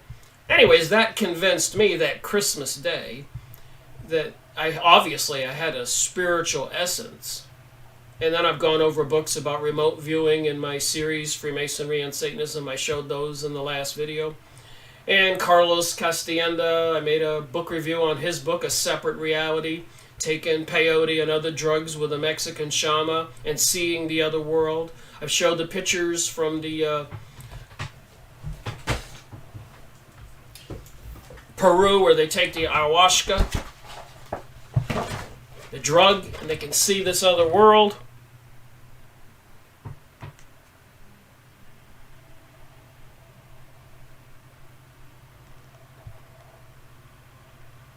Reptilian beings. Can you believe this? This one shaman was really good at drawing.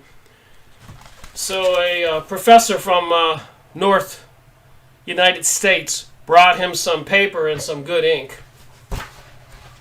Just pointing out, there's plenty of evidence that these shamans and indigenous people from tribes all over the world go into these trances and see this other world. Even with the kahunas in Hawaii with Max Long, I made videos on his book, and I'll continue to do that. Alright, so I get back to where I was here.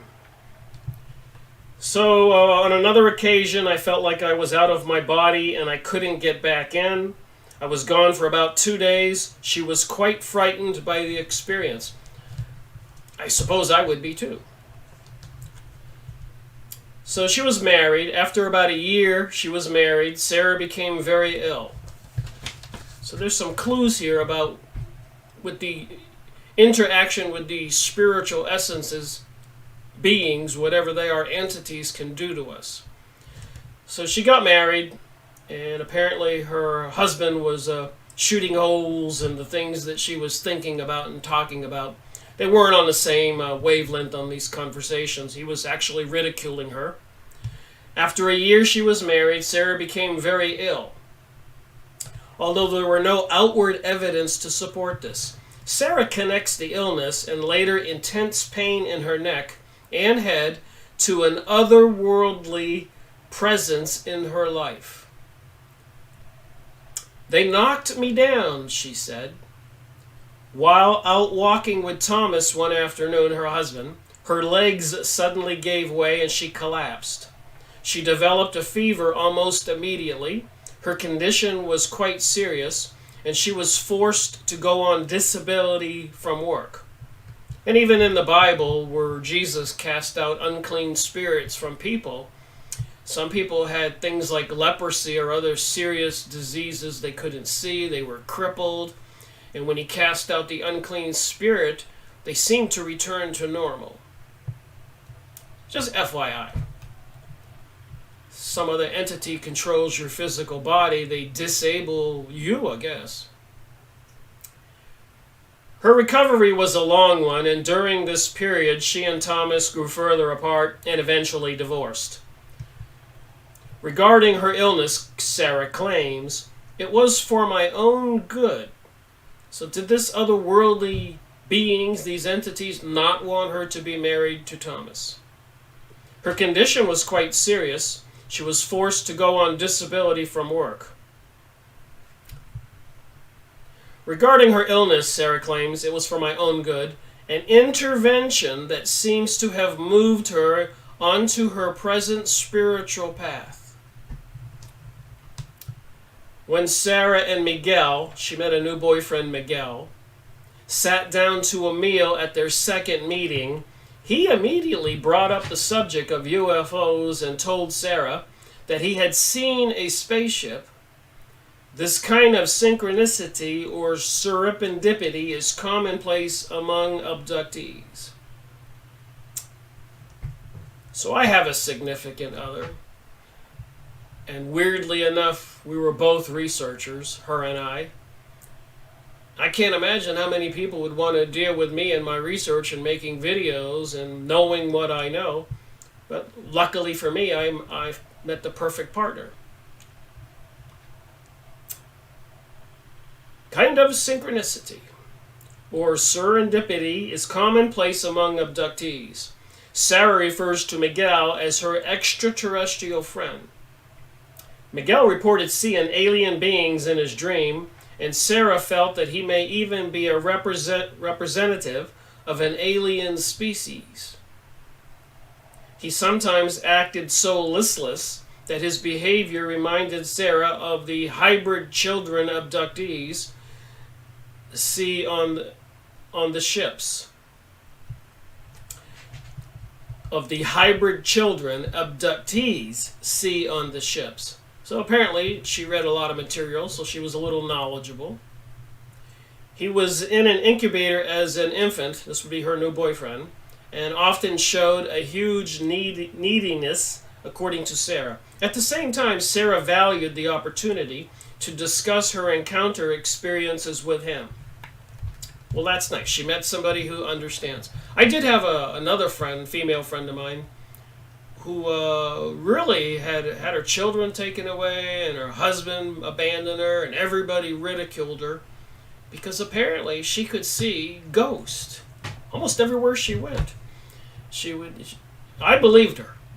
And by the way, she was a freckled, red-headed person. Some of those people seem to have extrasensory psychic abilities. You can look that up. But yeah, we would be in the car, we would arrive at the house, and she'd look over and she goes, there's a young girl, spiritual entity, ghost, maybe somebody who died in the area, standing there in the corner crying. And this bothered her, really interfered with her life and having her children. These things can be tough to deal with. Sarah's abduction history is mixed with memories of various sorts of paranormal experiences. So now we're talking and mixing the paranormal spiritual experiences with the alien abductions, UFOs, and ships and stuff. She has a very early memory, 6 weeks old or less, of being picked up and moved and looked at. 6 weeks old, she remembers somebody picking her up and looking at her. She believes that someone was taking pictures. It was like the first moment of self-consciousness, she said. I can shut my eyes and I recall it. Experiences related to ghosts were a permanent fixture of my whole childhood. So she had experiences where maybe she could see ghosts like my personal friend of mine, the redhead. Sarah recalled, I became a premier ghost storyteller. Sometimes she would build her stories around embellishments of portraits and tell past life stories based on the imagination recreation of their lives. She would concentrate on the eyes of the portraits and become mesmerized.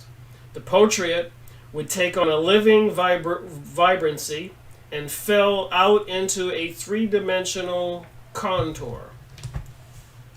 So I do know a little bit about psychic abilities and using a pendulum. I've read a lot of books and I've done a little practice.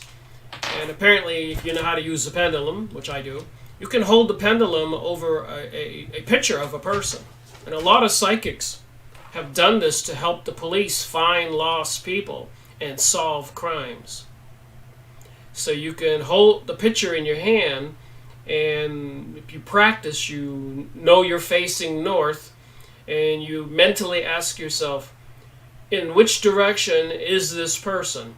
And your pendulum will go north, or east, or west, or south, and you can hold your hand over a map and do the same thing with the picture of a person. There are many books on this. I've shown it in previous videos.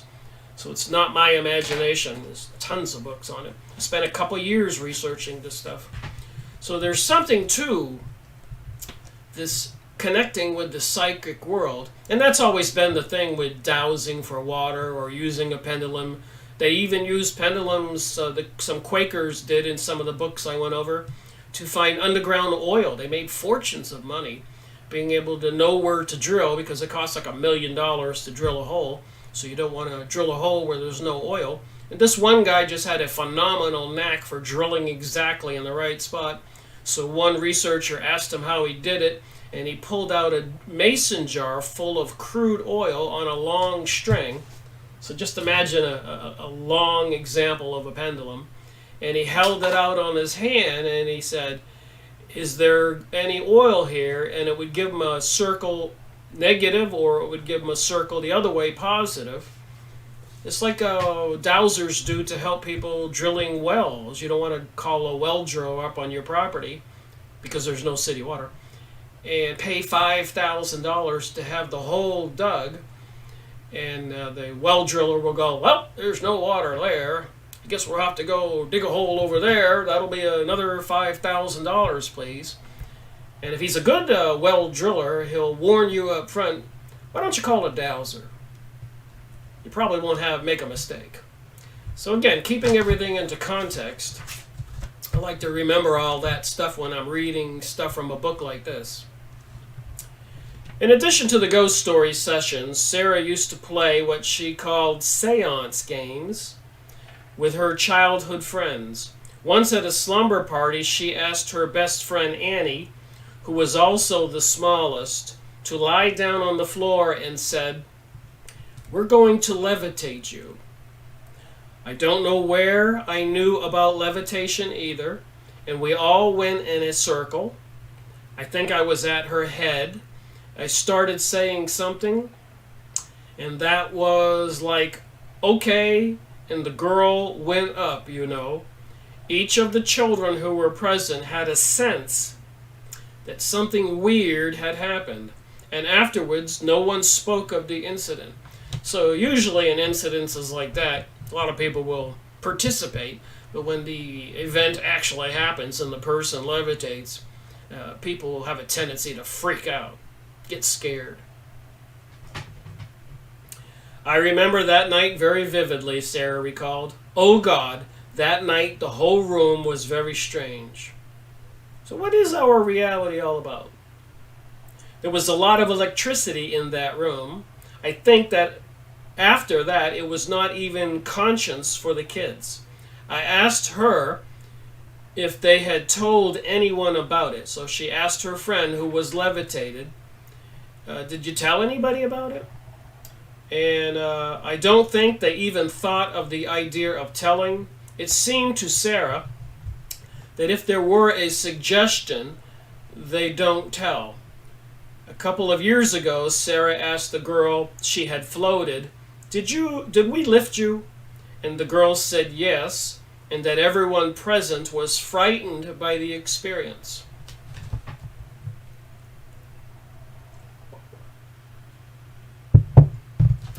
Later during the regression, so she went to see this John Mack, the doctor. She's getting hypnotized. She connected this knowledge and capacity to floating experiences into, inside, and out of spaceships. So she remembered dreams of leaving her body and going into and out of spaceships.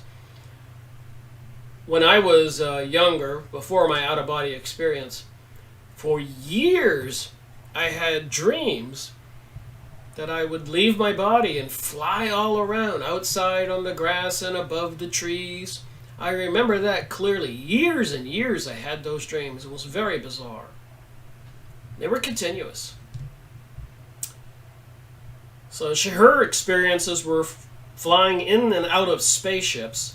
"I feel like I'm levitating around the ship," she said, "like someone's given me a demonstration on levitation, like showing me.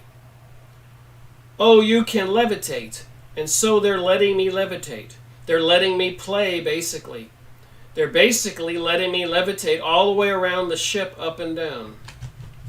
So, who are we really? This biological human being sitting here in front of this video camera? Or the spiritual essence, me, who had the out-of-body experience and saw myself lying on the sofa? And if you can deal with it and get a grip on it, and then you consider all these other things going on in our world, and you know something about the biblical story of history, Genesis, Old Testament, New Testament, or other religions, they have these spiritual essences. The Arabs have something called a genie. Many places in the desert over there in Iraq and those countries where they seem to have some kind of entities possessing the area they call genie. That we would call poltergeist or ghost over here in the USA. So all the religions and people of the world have these things. Even the Hawaiian kahunas, the shamas, the doctors, the witch doctors, seem to be able to capture some of these deceased humans, people, or whatever, elementals, maybe beings that were never human, and they keep them captured and they force them to do things, including killing people they want to be killed. They possess the person, according to the video I made on the Max Long book, The Kahunas, Hawaii. The people who get possessed at the shama's instruction to the entity in Hawaii, they go into a physical rot. The body just starts to wither away, and the doctors can't do a thing about it. But in Hawaii, the doctors in the hospitals, a lot of them are aware what it probably is. In the book I read on Max Long books, can't see the book from here. You can look up book review, Freemasonry and Satanism, Max Long, to get the book. And watch my video. And the other ones, Carlos Castellan, The Separate Reality. Alright, so I guess these aliens or these entities, these spiritual entities, are training her. When I was 13, I used to feel stuff in the house all the time, she recalled, like things coming up the stairs. I didn't really look too hard. I'd duck under the covers pretty quickly, she said. But I used to say really loudly, like in my mind, I never said it out loud, I'd say, "I'm not ready yet. Excuse me, but I'm 13 and just wait." That happened a lot. A lot, she says. So during the physical therapy, a couple years previously, she started seeing a lot of figures. In my head, sometimes they would seem to be talking to me. And I remember Nikola Tesla said on stage that he wasn't the genius everybody thought. He said he could see these entities and visions and audio voices, and they were telling him all this stuff. Like I said, if you read enough books and you do enough of this research, and you remember, you have any kind of good memory, and in my case, I'm up to series 205 in my book reviews and been reading books and doing this research going on 14 years, closing in on 15. Takes a while for me to convince myself what I think I know. She would shut her eyes and see these little guys up there in the corner of my head, and they were kind of light, really yellow and light, kind of rounded. After I started seeing these little guys, the pain disappeared. So they were trying to enter her brain, and it was causing her pain. When she started allowing them in and could see them, the pain disappeared. The figures looked yellow and round and sort of benevolent. The most overarching feeling I got is calmness. They're so calm. They had very light bodies with big heads. That sounds like a gray alien. She recalls no prominent facial features of the beings, not even the eyes. Nevertheless, she felt and feels a lot of love from and to them. It feels like home, she said, like the ideal feeling, like a warm family. After initially connecting with these beings, which she calls light beings, Sarah began to put her hand on the spot of the back of her head where the pain became uncomfortable, intense, and she'd tune in to the light beings. So where the pain was on the back of her head before, now whenever she wanted to, she'd put her hand on it and she could tune into these beings. And again, I go back to Esther Hicks channeling Abraham, Lee Carroll channeling Cryon, Jane Roberts channeling Seth, and so many others. I've gone over all the large collection of books I have on all these different channelers. This is current New Age stuff going on today. Just saying. As Harry Hubbard would say, I watch his videos. Just saying. Just saying. What does that mean? Alright. She would put her hand on the back of her head where the pain was to tune into the light beings. She calls this listening, and she found it to be helpful in reducing the pain.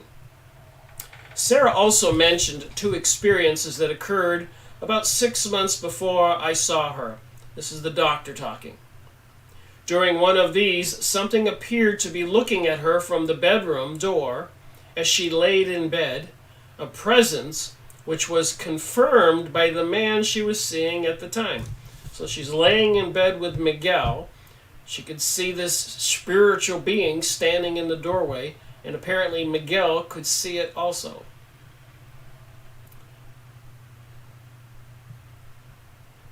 Alright, the presence was also confirmed by the same man, so it happened again.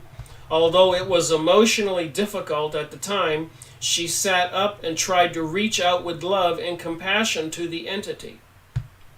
After that, the presence seemed to dissipate. You see how some of this material is kind of important. This other world does seem to exist.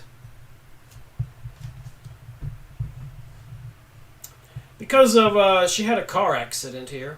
Because of this car accident, she was forced to delay her trip several times. She was supposed to go see this doctor and get hypnotized, but she was in a car accident. You suppose these beings did not want her to go see the doctor? Miguel was driving the car and became dizzy. Can these beings make anybody become dizzy? He started to space out with a distortion of vision, and they both felt as if some magnetic force was pulling the vehicle. The car went off the road and over the embankment and folded in on itself. Sarah suffered cervical strain and wrenching of tendons and ligaments, and she was taken to the hospital in an ambulance. In contrast to the light beings, she described the other ones as frenetic. Shortly after the accident, she became compelled to do her listening every day and to write down the information she obtained.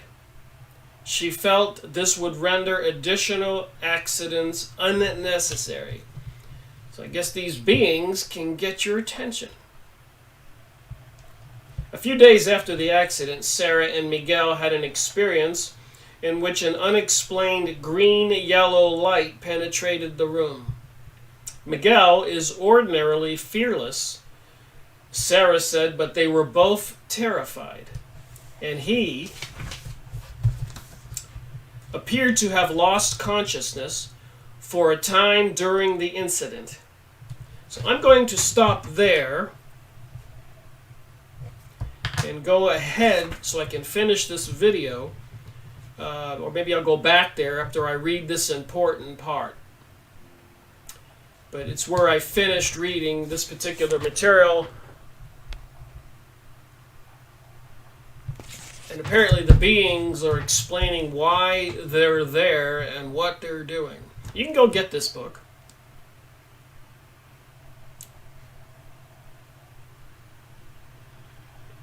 But you need to use discernment and thinking. It don't, things usually aren't what they seem. So she's talking about these beings or being, and she says, he kind of lets me, he's really benevolent. Like, here's this little girl, and she's just looking around, and isn't that fine? Although she sensed a real warmth and benevolence from the entity. It is mixed with a very stern emotion. Serious. This guy is dead serious. This is the entity. And he's called Mengus. She named this entity. Mengus said something like, now, but this is like preparation. And this is really important. We're leading you into this pretty easily, but this is not a joke. And this is not just to fly around. She was asking about the ship. And this is serious business. So pay attention. It was just like she's interpreting his attitude. Don't screw up.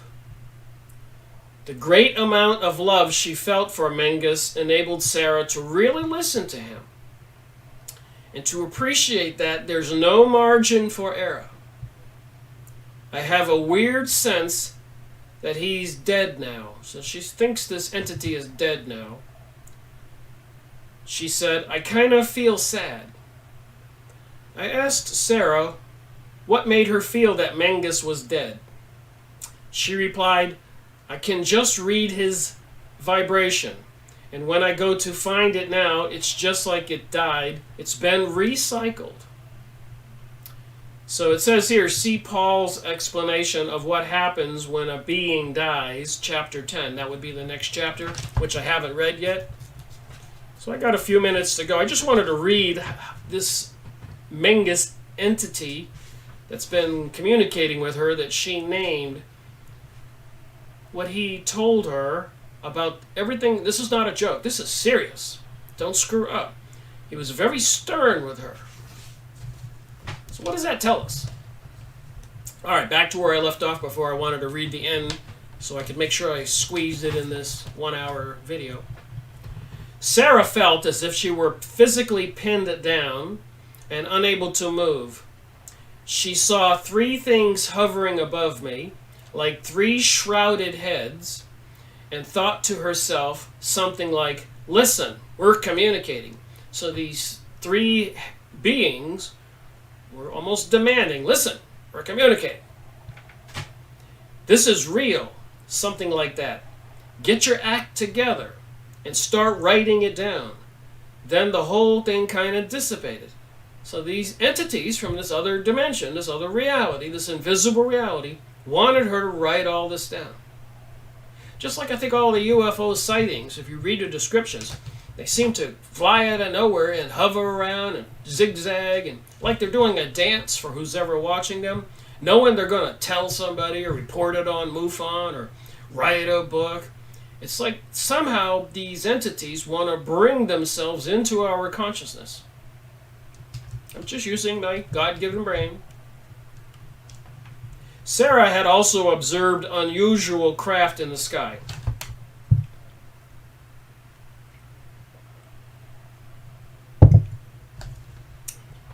On one occasion, she was with a girlfriend, and they both saw a strange thing hovering above. Sarah looked up, and for a split second, I felt like I was there, and I was here. I felt like I'm in the spaceship, looking at myself. I felt like I was in 2 places at one time, and then I started to think, oh wow, that's another whole possibility. You're coming back to see yourself. Well, I got a possibility for you. Just like remote viewing, the government trains people to remote view and leave their body and spy on the Russians or other people, even possess other people. And apparently they can possess a person and make that person pick up a gun, shoot themselves or shoot somebody else, according to the books I've read on remote viewing. And of course we all know about the increase in possession that I mentioned earlier, or you can go look it up. Or even in the Bible where Jesus is casting out unclean spirits and even healing people. So apparently if she's in the spaceship and this entity is possessing her, combining himself with her essence or soul or spirit and eyesight, it might seem like you're looking at yourself. Alright, I got a commenter here. You need to go outside, Rick, and look for aliens. Eventually you'll see strange lights. I've seen strange lights before. This guy says, I've seen some myself. I remember when I lived up in the north for a while. I never knew what they were, but I saw all these things way up in the sky that were dancing all around. It was too surreal. I vaguely remember that. And of course I took pictures and showed it in the last video of those slow moving orbs in Orlando. I got numerous pictures. So apparently, I think, Chuck, you're probably correct. I'm watching my comments here. That if you think about these things or go outside and try to call them into your vision or into your reality, it appears they will show up. And even Stephen Greer of the Serious Disclosure Project, if you're not aware of that, look it up. He's got books published and everything. But he's done a lot of interviews, a lot of videos, working with the government, trying to get UFO alien disclosure disclosed. But he does invite people to go to the beaches and parks, and they a little group gathering, and they do mantras, incantations, whatever, and they do bring the beings into sight. People see them. So apparently that would make a little more sense when you discuss sorcery and witchcraft. And spiritualism, which is basically a fundamental doctrine of the secret doctrine, the secret societies, these organizations like the Freemasons, Rosicrucians, Illuminati, and the Kabbalists. If you put all this into context, it starts to make a little sense. The other world does exist. And if you read the Bible and the other books I've gone over, like 202 in my series about the Nephilim, and the Dead Sea Scrolls, and other books I've gone over, apparently there have been fallen angels, entities in God's world who had to be cast out of heaven and into down below, whatever that is.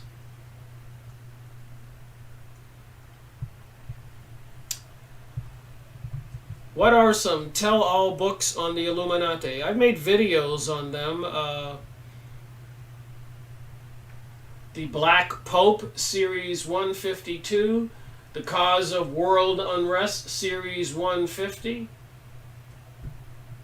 Encyclopedia of the Arts, Series 174. The Jewish Utopia, Series 67. Quite a few. A lot of these books, even in the Encyclopedia Judaica, I made many videos. They clearly acknowledge and reference the Illuminati. All the Illuminati is a organization into this mystery religion, spiritualism, communicating with some kind of beings and controlling things to their advantage. And they control the Freemasons and other secret societies. They're planning and plotting this new world order, this global world order. These are the people behind the Elders of Zion. Yes, you're right. And even series, the Jewish Utopia, Series 67, the intelligence officer Robert Williams found that book in a Texas library, the Jewish Utopia, written by a rabbi, professor.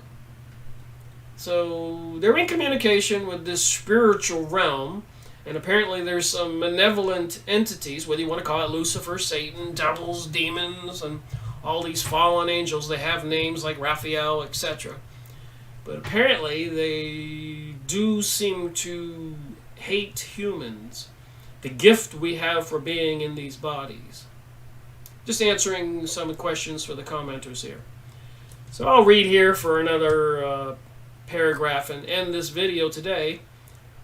But I just wanted to kind of just add another little dot to be connected. A little bit more sense to what abduction is all about, and it can be very subtle. People can have been abducted or even be controlled and not really know it, just have a confusing life situation. Or like Gene Roddenberry and so many people in Hollywood, they can be seeing psychics, involved with the psychics and meditation and groups like the Illuminati, and go into these trances and get all these storylines for the Star Trek series and other movies. It just makes you wonder where they get this material. Like Nikolai Tesla said he got it from. Visions and audio, and these entities were telling him. And all those drawings in caves and all that stuff. Look at the pictures. It looks like gray aliens and little demons and beings. and the pictures I showed you from the Peruvian artwork. In my videos on the separate reality, Carlos Castellanda, Max Lawn, the Kahunas in Hawaii, and so many more books. The Coming Race, that Hitler got all the Vril stuff. I believe I have the book, The Coming Race, and I've referenced it in my videos. And I've been looking for it lately. I wanted to make another video on the Vril. I have the book, Bell. Alright, may read a couple more moments, and I've been taking my 1 hour show to 1 hour and 10 minutes or 13 minutes. On another occasion, she saw what looked like a star, but it wasn't time for stars. It was like afternoon, really bright. And again, if you go on MUFON, you'll be surprised what people are reporting they've seen today and yesterday. Bright orbs all the time, orange, ships, motherships. So are they just messing with our mind, bringing these images into our mind? Does somebody really want to try to bring some kind of other reality into focus, make us believe one thing while they're destroying another?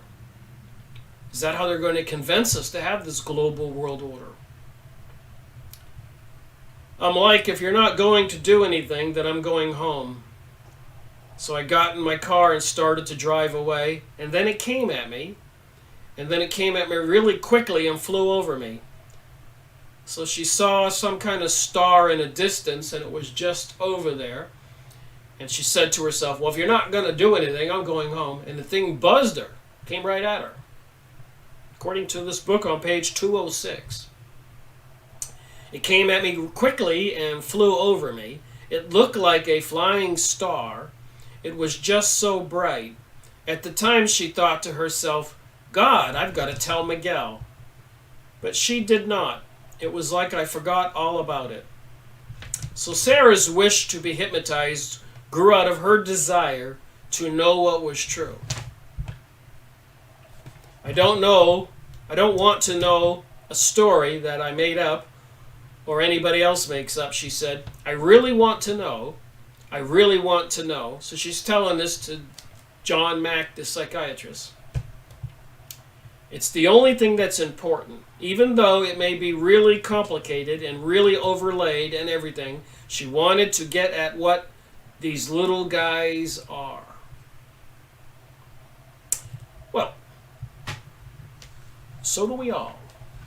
Want to try to figure out all this stuff about the global world order and HARP transmitters all over the world, cell phone towers going up every mile, the AI, artificial intelligence systems coming online. I was looking up a word today on my computer. This is kind of spooky. I have a huge garden, and I've got some spaghetti squash about this big.